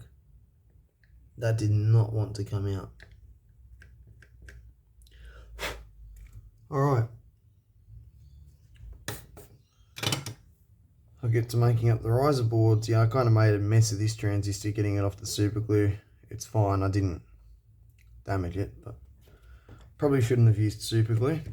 The thing is, I forgot that I'd bought like proper Selly's super glue. I had this cheap crap before that was easier to split. That is not. Let's go get a texter. Alright, I just gave the boards a quick clean. They're not perfect, but for the purpose of this, it's fine. So on the flat end, I just basically need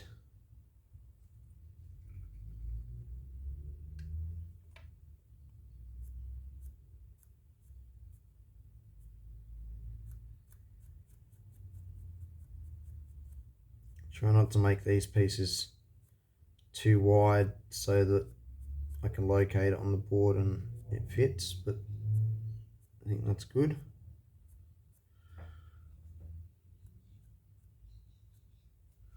And then basically from there I need, now this is where I do need to think.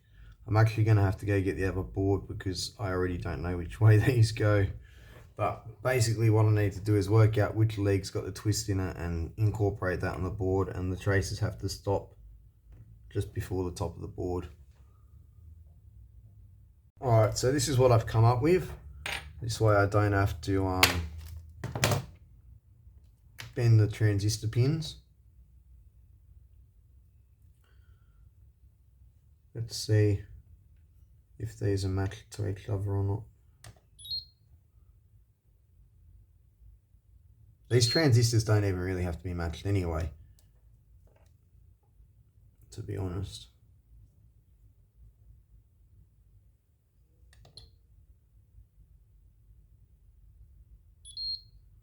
Yeah, so they're around the 130 mark. as long as I go grab some that are around the 130 mark, it's going to be fine.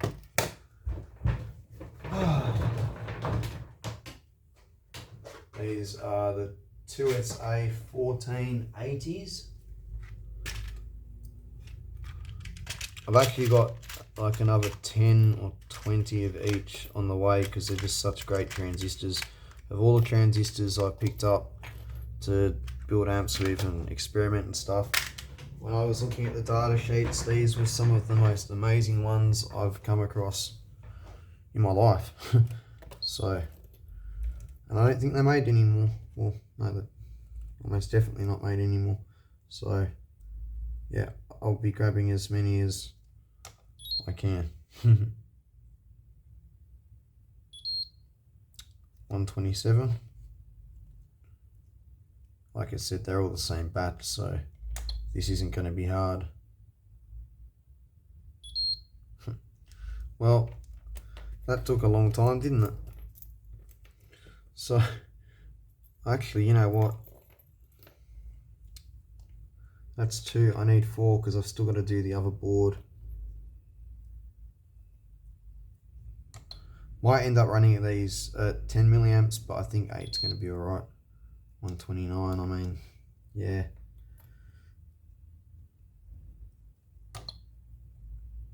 I'll try and get ones that are all like 127, 128 even's alright. That's in between 125 and 30. That way I can just drop them in and I know that they're within 2-3 HFE of. Alright, the boards are made. You guys know the deal.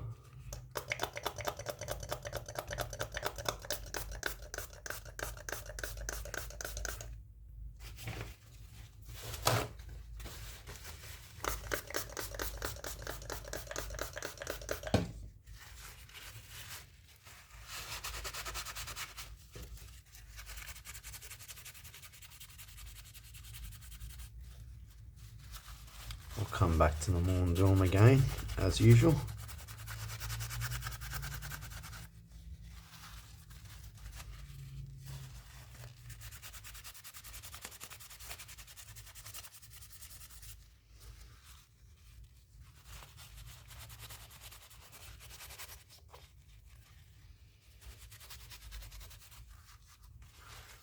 All right.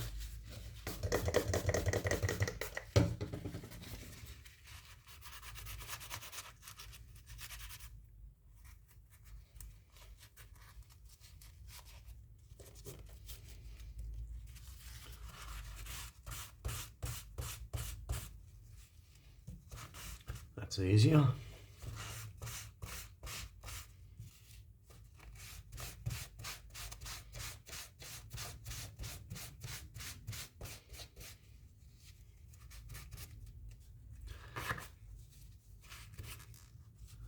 All right. So as you can see, the flat side, the traces go all the way to the bottom. I'll just grab my reference board. I've got my transistors there ready too, so basically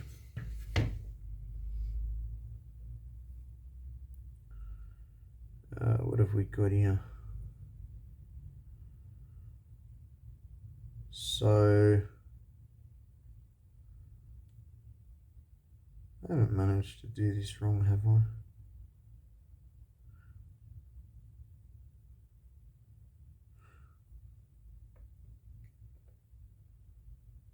All right, I see. You know, I've done it right. All good. Okay, so that transistor there, the 2 longer cuts, or the front of it, faces that way. However, the middle leg and the right leg are swapped over. So from the board's perspective, that there swaps the middle and the right leg over. So if I mount this like that onto there and then solder that down, that solves that problem. Let me just, so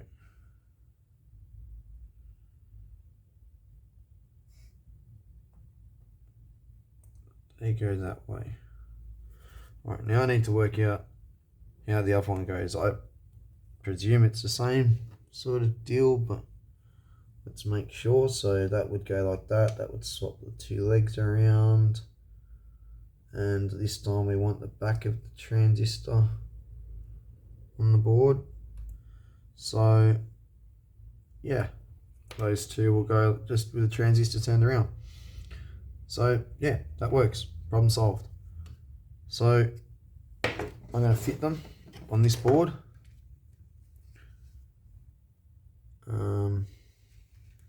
I think the best way of getting at it, probably this way. Spring my desoldering gun just blew up. Now I've got to fix that. It would be really handy right now for this, because it would be handy if there wasn't solder there. I could always do it the old-fashioned way.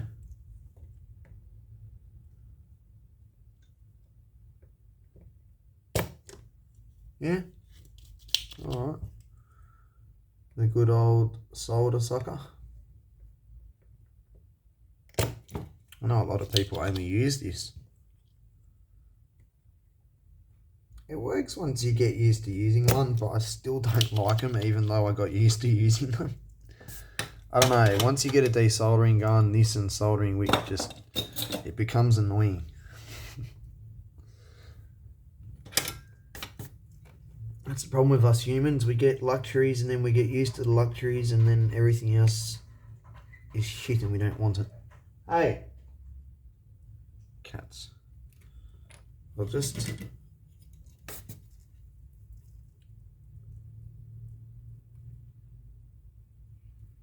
get 3 little blobs there.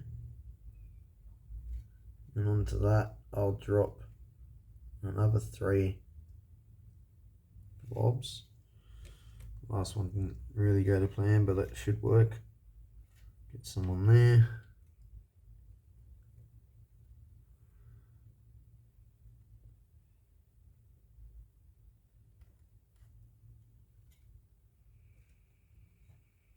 Okay, that works. Alright, that's brilliant. I couldn't ask for more.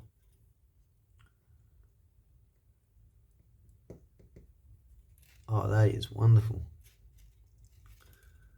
Hallelujah.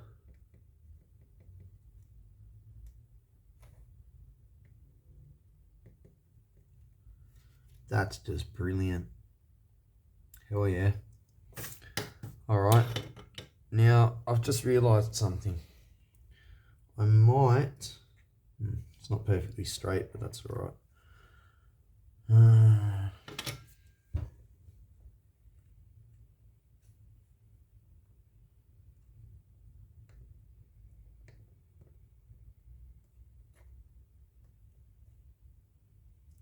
Well, it is now.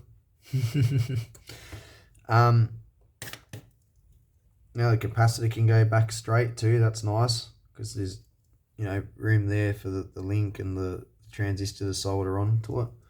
Keeps it away from the surface of the board too, because the heat's going to make it down this board and into that board. So these caps won't get heated anymore. I forgot which way this transistor goes. So this one needs to face me, back facing up. I need to work out how to deal with the heat sinks, because I don't think I'm going to be able to install a heat sink with the transistor mounted. I think I'm going to have to get the heat sink on the transistor and then come in with the whole thing. Do one of these ones, you know. It's the only way I can see myself doing it. The nice thing is, because the heatsink's not going to anything, I might go have a look and see if I've got more appropriate heatsinks now. I chose these because they were... I was trying to do something else before, but now I've got the standoff board. I think I might have other heatsinks that would be better for this design. Let me go see what I've got.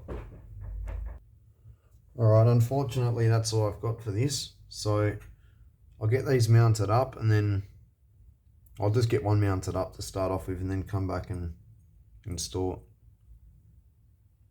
Alright, I've got one heat sunk, but what I'm also going to do, if I can, because I know I can't get these out, but I might be able to cut them. Or are they steel? No, they're made out of steel. Alright, that's not happening. They're just going to have to stay on there. I know this is not ideal. Trust me, I know.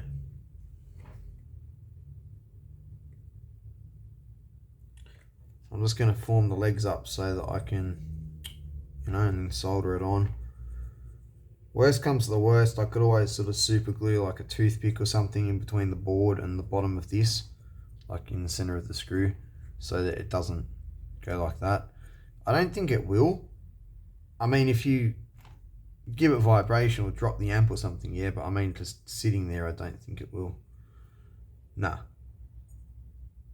You know, those pins are actually quite strong. I'll get this sorted out.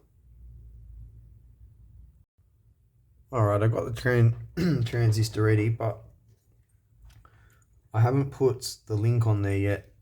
And I think it would be a lot easier to do the link first than afterwards. I'm just going to make the link out of a little bit of tin copper wire. Obviously the rest of the boards I'll make the link first, I just forgot to do it.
Alright, that's my link.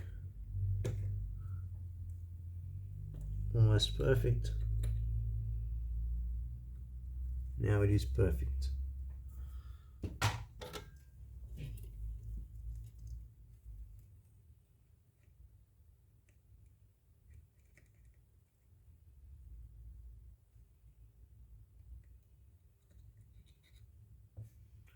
Alright, very good.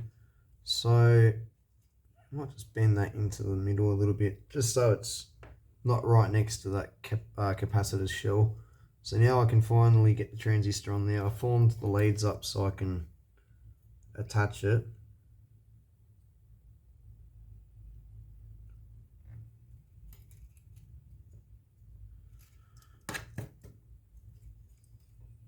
Probably easiest thing to do is just solder the lead down first that's already got a tinned pad.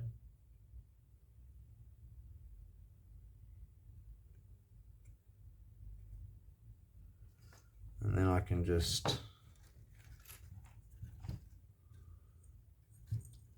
I might want to move that in a little bit more.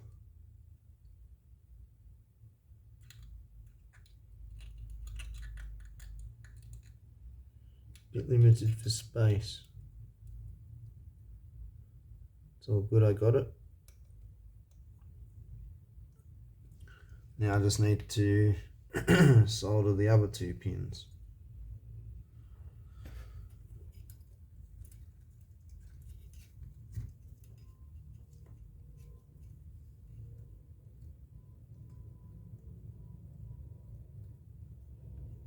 One.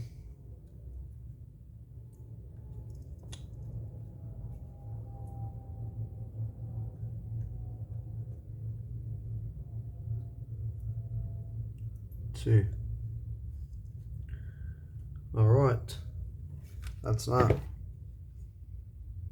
Oh wow, that is. I can't make this up. I am surprised about the strength of that. Oh no, that's not going to sit on top of it. I wish I had a way of demonstrating how strong that is. That is way stronger than what I thought it was going to be. Wow. Like I actually had to force that down with a bit of force to get it down like that. Well, that's my solution. It is what it is. I was hoping the only standoff boards were going to be me adding regulation and references, but oh well. It is what it is. I will now off camera get the rest of this done and then we'll get to testing it. Should be good. Alright, so mistakes were made. When I first mounted that, I had the wrong board on there. I swapped it over. I've got everything right now. I'm going to triple check it whilst I'm on camera because I don't know, somehow I always notice things are wrong on camera. Yeah, no, that is definitely correct. So that's what it looks like. I'm actually quite happy with that now.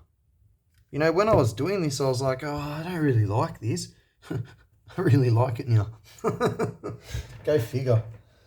Cool. Let's hook power up and see. So the bias resistance is the same as what it was. I'm not expecting any problems with the bias. I'm only expecting problems if somehow these aren't installed the way I think they are. Trust me, I do these things. Yeah, doesn't matter. Anyone can make mistakes. Let's just hope I haven't this time.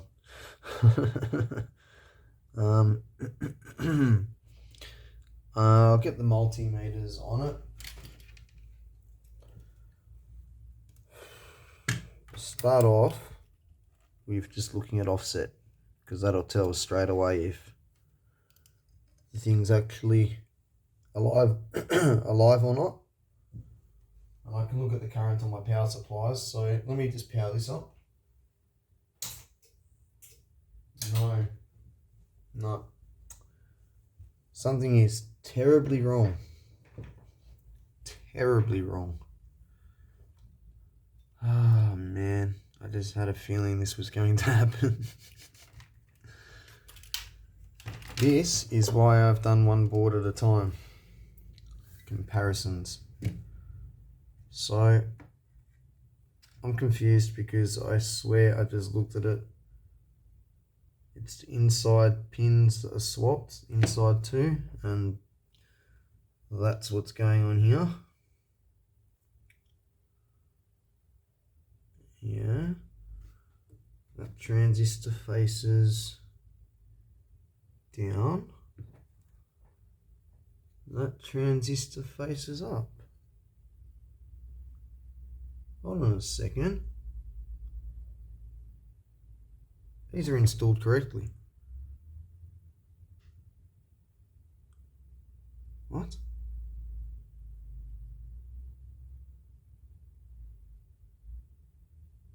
What? These are installed correctly. I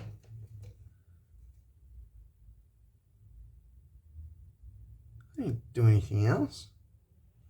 Just make sure my resistor values are correct. 180 ohms.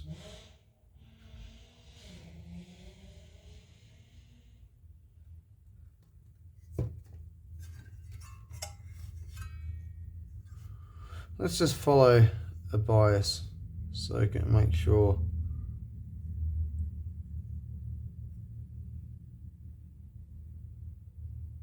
No, that's all there.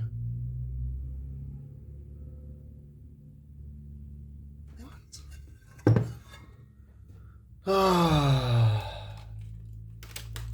going to short over the bias. It could be my resistor math. I might just have too much bias. Let's hope it's that. Because those transistors are around the right way, so I don't know. I'm a bit confused and I'm a bit worried. I always get worried if I don't have an explanation for what's happening, you know. I mean, all the wires are still connected. I haven't disconnected anything. Rails are connected. Try and power up now. Ah, okay. So, yeah, with the bias shorted, we're good. Let's just make sure neither channel's got offset.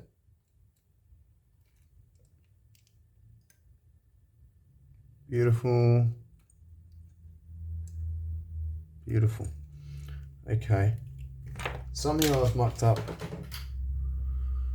I don't understand. Alright, so it's still powered up. It turns out I think everything is actually okay. Goodness. I think my power supply just couldn't supply enough current, so let's... I just checked both the current sources and they've both got current. 8 milliamps. All the temperatures are the same. There's no offset on each channel.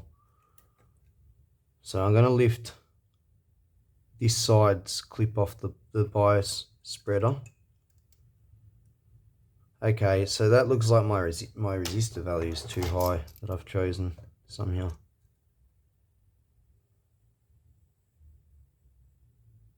Yeah, even if I turn it down all the way. Oh.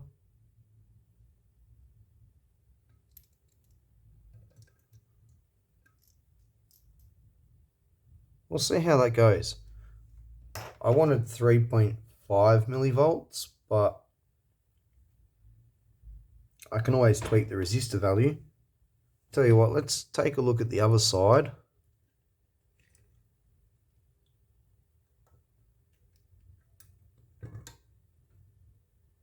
I'll take a clip off.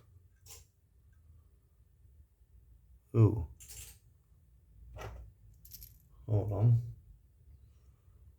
Yeah, my power supply should be taking more than an amp.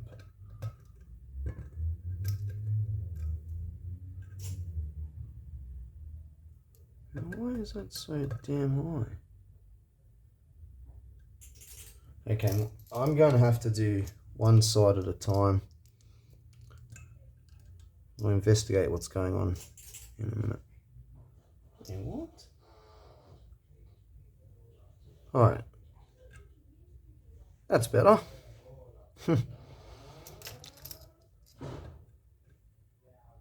Okay. So things are the same. Yeah, things are the same on both sides.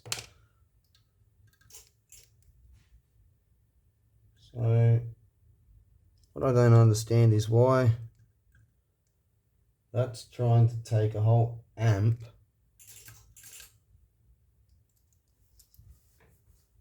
but that's only taking 100 milliamps.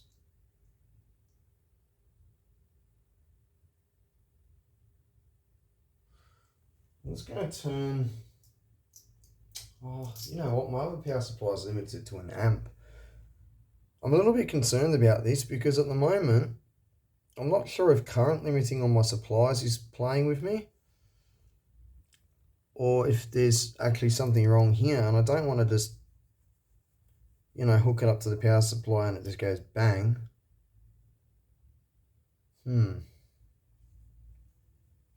This is a tricky one.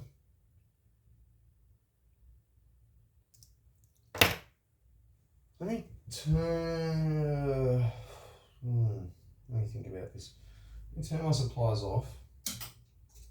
I'm just going to short over one output on each supply, so we're only running off.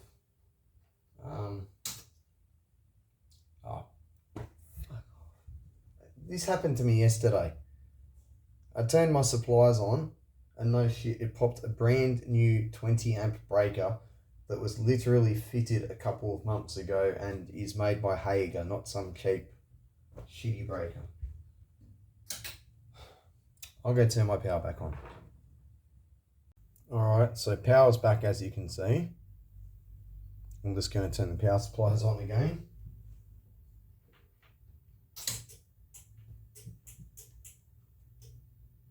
Shit. Oh, and stabilised eventually. I did not like that. Alright, well, we've got 60 volts now across. Yeah, 60 volts across instead of 120. I'm going to try and open this now. No.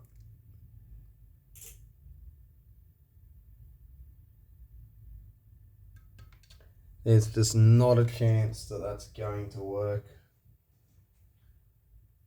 Ah, goodness. I don't know what to do. I almost trust it, but there is a little part of me that is worried that on startup something could be wrong, and just for a second both sides are turning on hard. And if I did that off the big power supply, well, I wouldn't have an output stage left. I wouldn't have emitter resistors left. Probably the base to base resistors would be burnt, and the base resistors, the drivers would be gone. Yeah, it wouldn't be good. It would not be a good day. So I'm really trying to avoid doing that, as you can probably tell. But just going to do this again. I'm just going to short over the bias here. Let me move this forwards. What was that?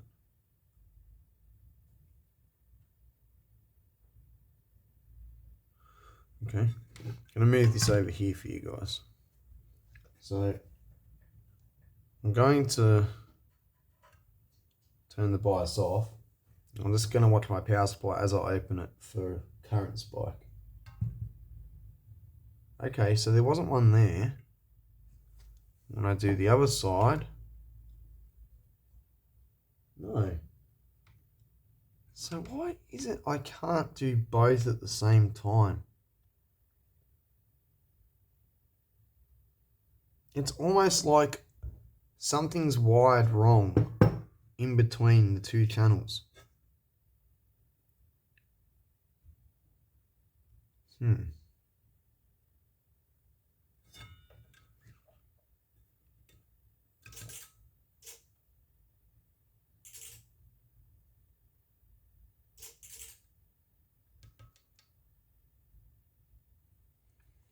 Yeah, I just can't. I can't do that.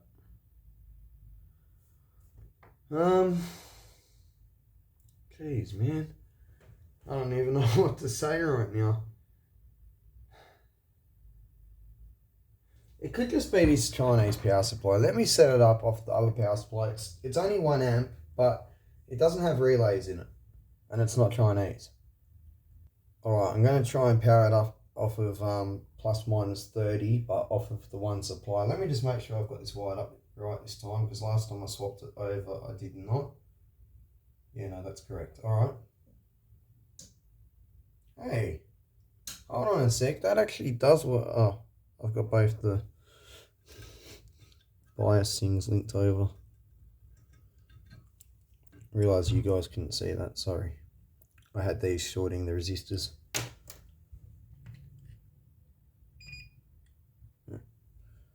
Alright, try again. No. No, it will not turn on.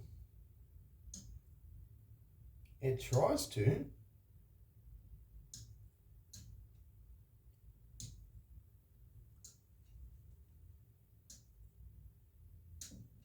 As you can see by the lights, I really don't know what to make of this. It's quite concerning. I don't know why it's happening. I really do not have an answer. The next thing I could try doing is we could try running it off the other power supply, because that goes up to 5 amps. I wouldn't turn up to 5 amps, but I mean, I can try and start it off, say 1.5 or 2 amps.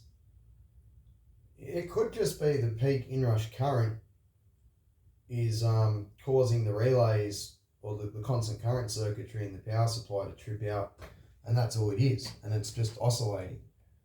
You know, there might not be anything wrong, but like I said, I don't want to put it on a big supply and find out the hard way.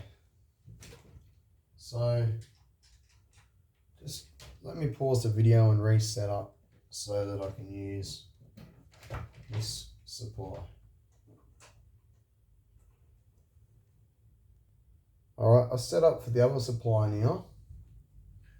Actually, I haven't set the current limit, so I'm just going to unplug again quickly and do that. My apologies. 1 amp for 2 amps. I'll do that for the other side.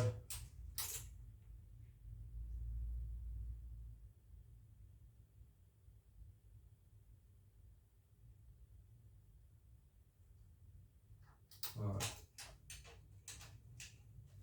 My apologies, guys. Let me turn this on now at 2 amps and we'll see what happens.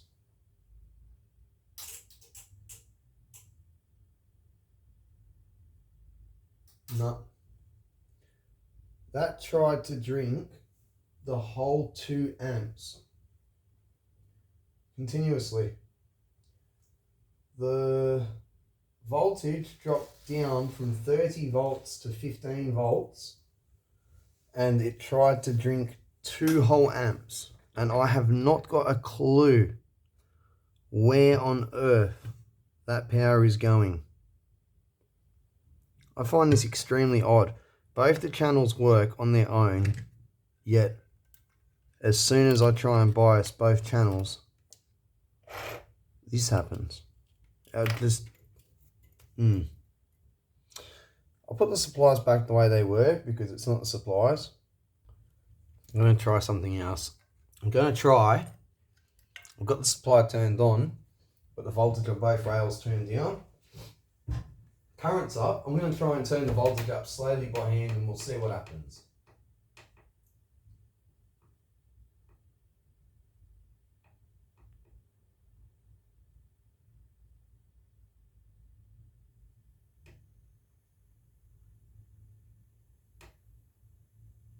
So at 5 volts on each side, we're already pulling 800 milliamps.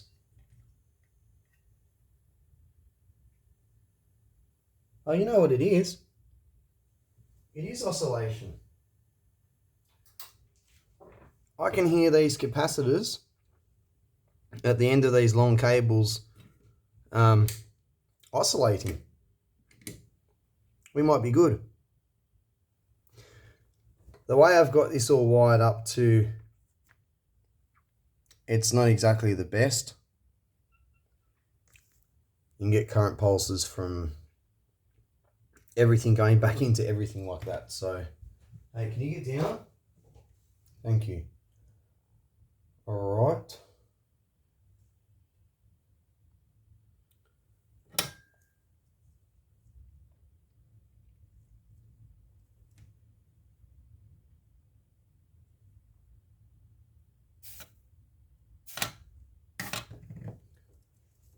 I'm just going to remove these caps.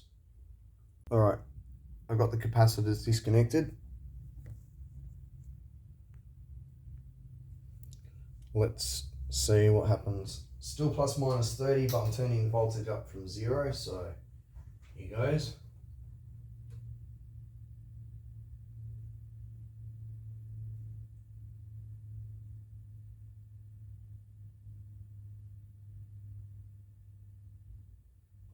It's not looking good.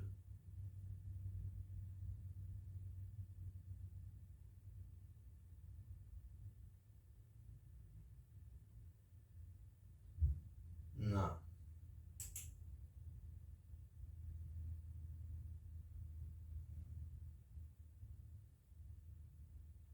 I'm at 11 volts and I'm already drawing 1.23 amps. I don't know what to say. I really don't think there's anything wrong with this, but I don't want to take the risk and just boof, stick power in it, you know, and it's bang. That would be bad. I'm gonna hook it back up to both supplies. Well, I hooked it back up to both supplies, but it still will not work, so let's start trying stuff. First thing I can think of to do, let me see a clip lead that I need. Wonderful. 1 minute. Alright, I found said clip lead. I'm going to short over these 47 ohm resistors that split up the rails, just in case there's some sort of teeter-tottering between which side effectively charges up first. I don't know if that makes sense or not, but it's a low frequency oscillation. Well, I didn't hear any oscillation this time since I removed the caps, but given that it was a low frequency oscillation before with them, I think it is something that's sort of capacitor related and to do with the input. I mean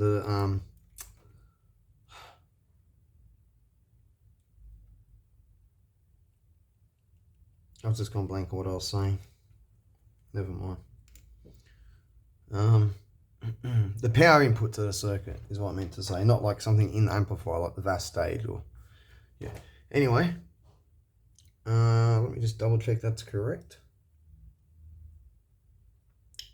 Looks good to me. Okay, I'm going to power up again. We'll see what happens.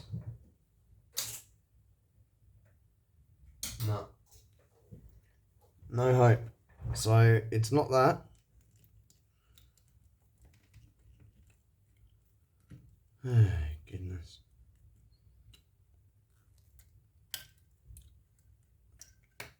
You know, of all the problems I've had so far putting this thing together, all those problems were to be expected.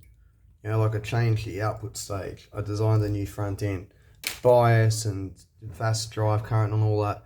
That was never going to be perfect. I knew that from the start. I said that to you guys from the start, but now we finally have an issue that's not supposed to be here, if that makes sense. There shouldn't be any issue with regards to, you know, powering up one channel versus the other channel. I just can't wrap my brain around that right now.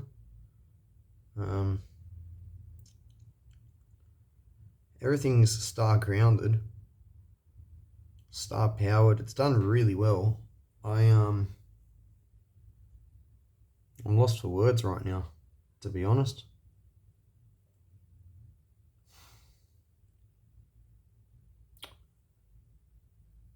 I have to have a think about this. I think I'll leave the video here because it's already gone on for a bit. And I'll have a think about this and we'll address it in the next video. So, yeah. I was going to say, it's probably worth me trying to power this up with a supply right next to it, so not these long leads. If I had to take a guess, I'd say that that's what it is. But the reason I say that is because I could hear these capacitors oscillating. I couldn't hear anything on the driver board oscillating or the output stage oscillating, but these capacitors were oscillating. I think by disconnecting them, I've just moved up to these capacitors, and the length of the lead going up to these capacitors has built an LC circuit and it's resonating with the supply. So yeah, anyway, I'll see you in the next one and we'll work it out then. Thanks for watching.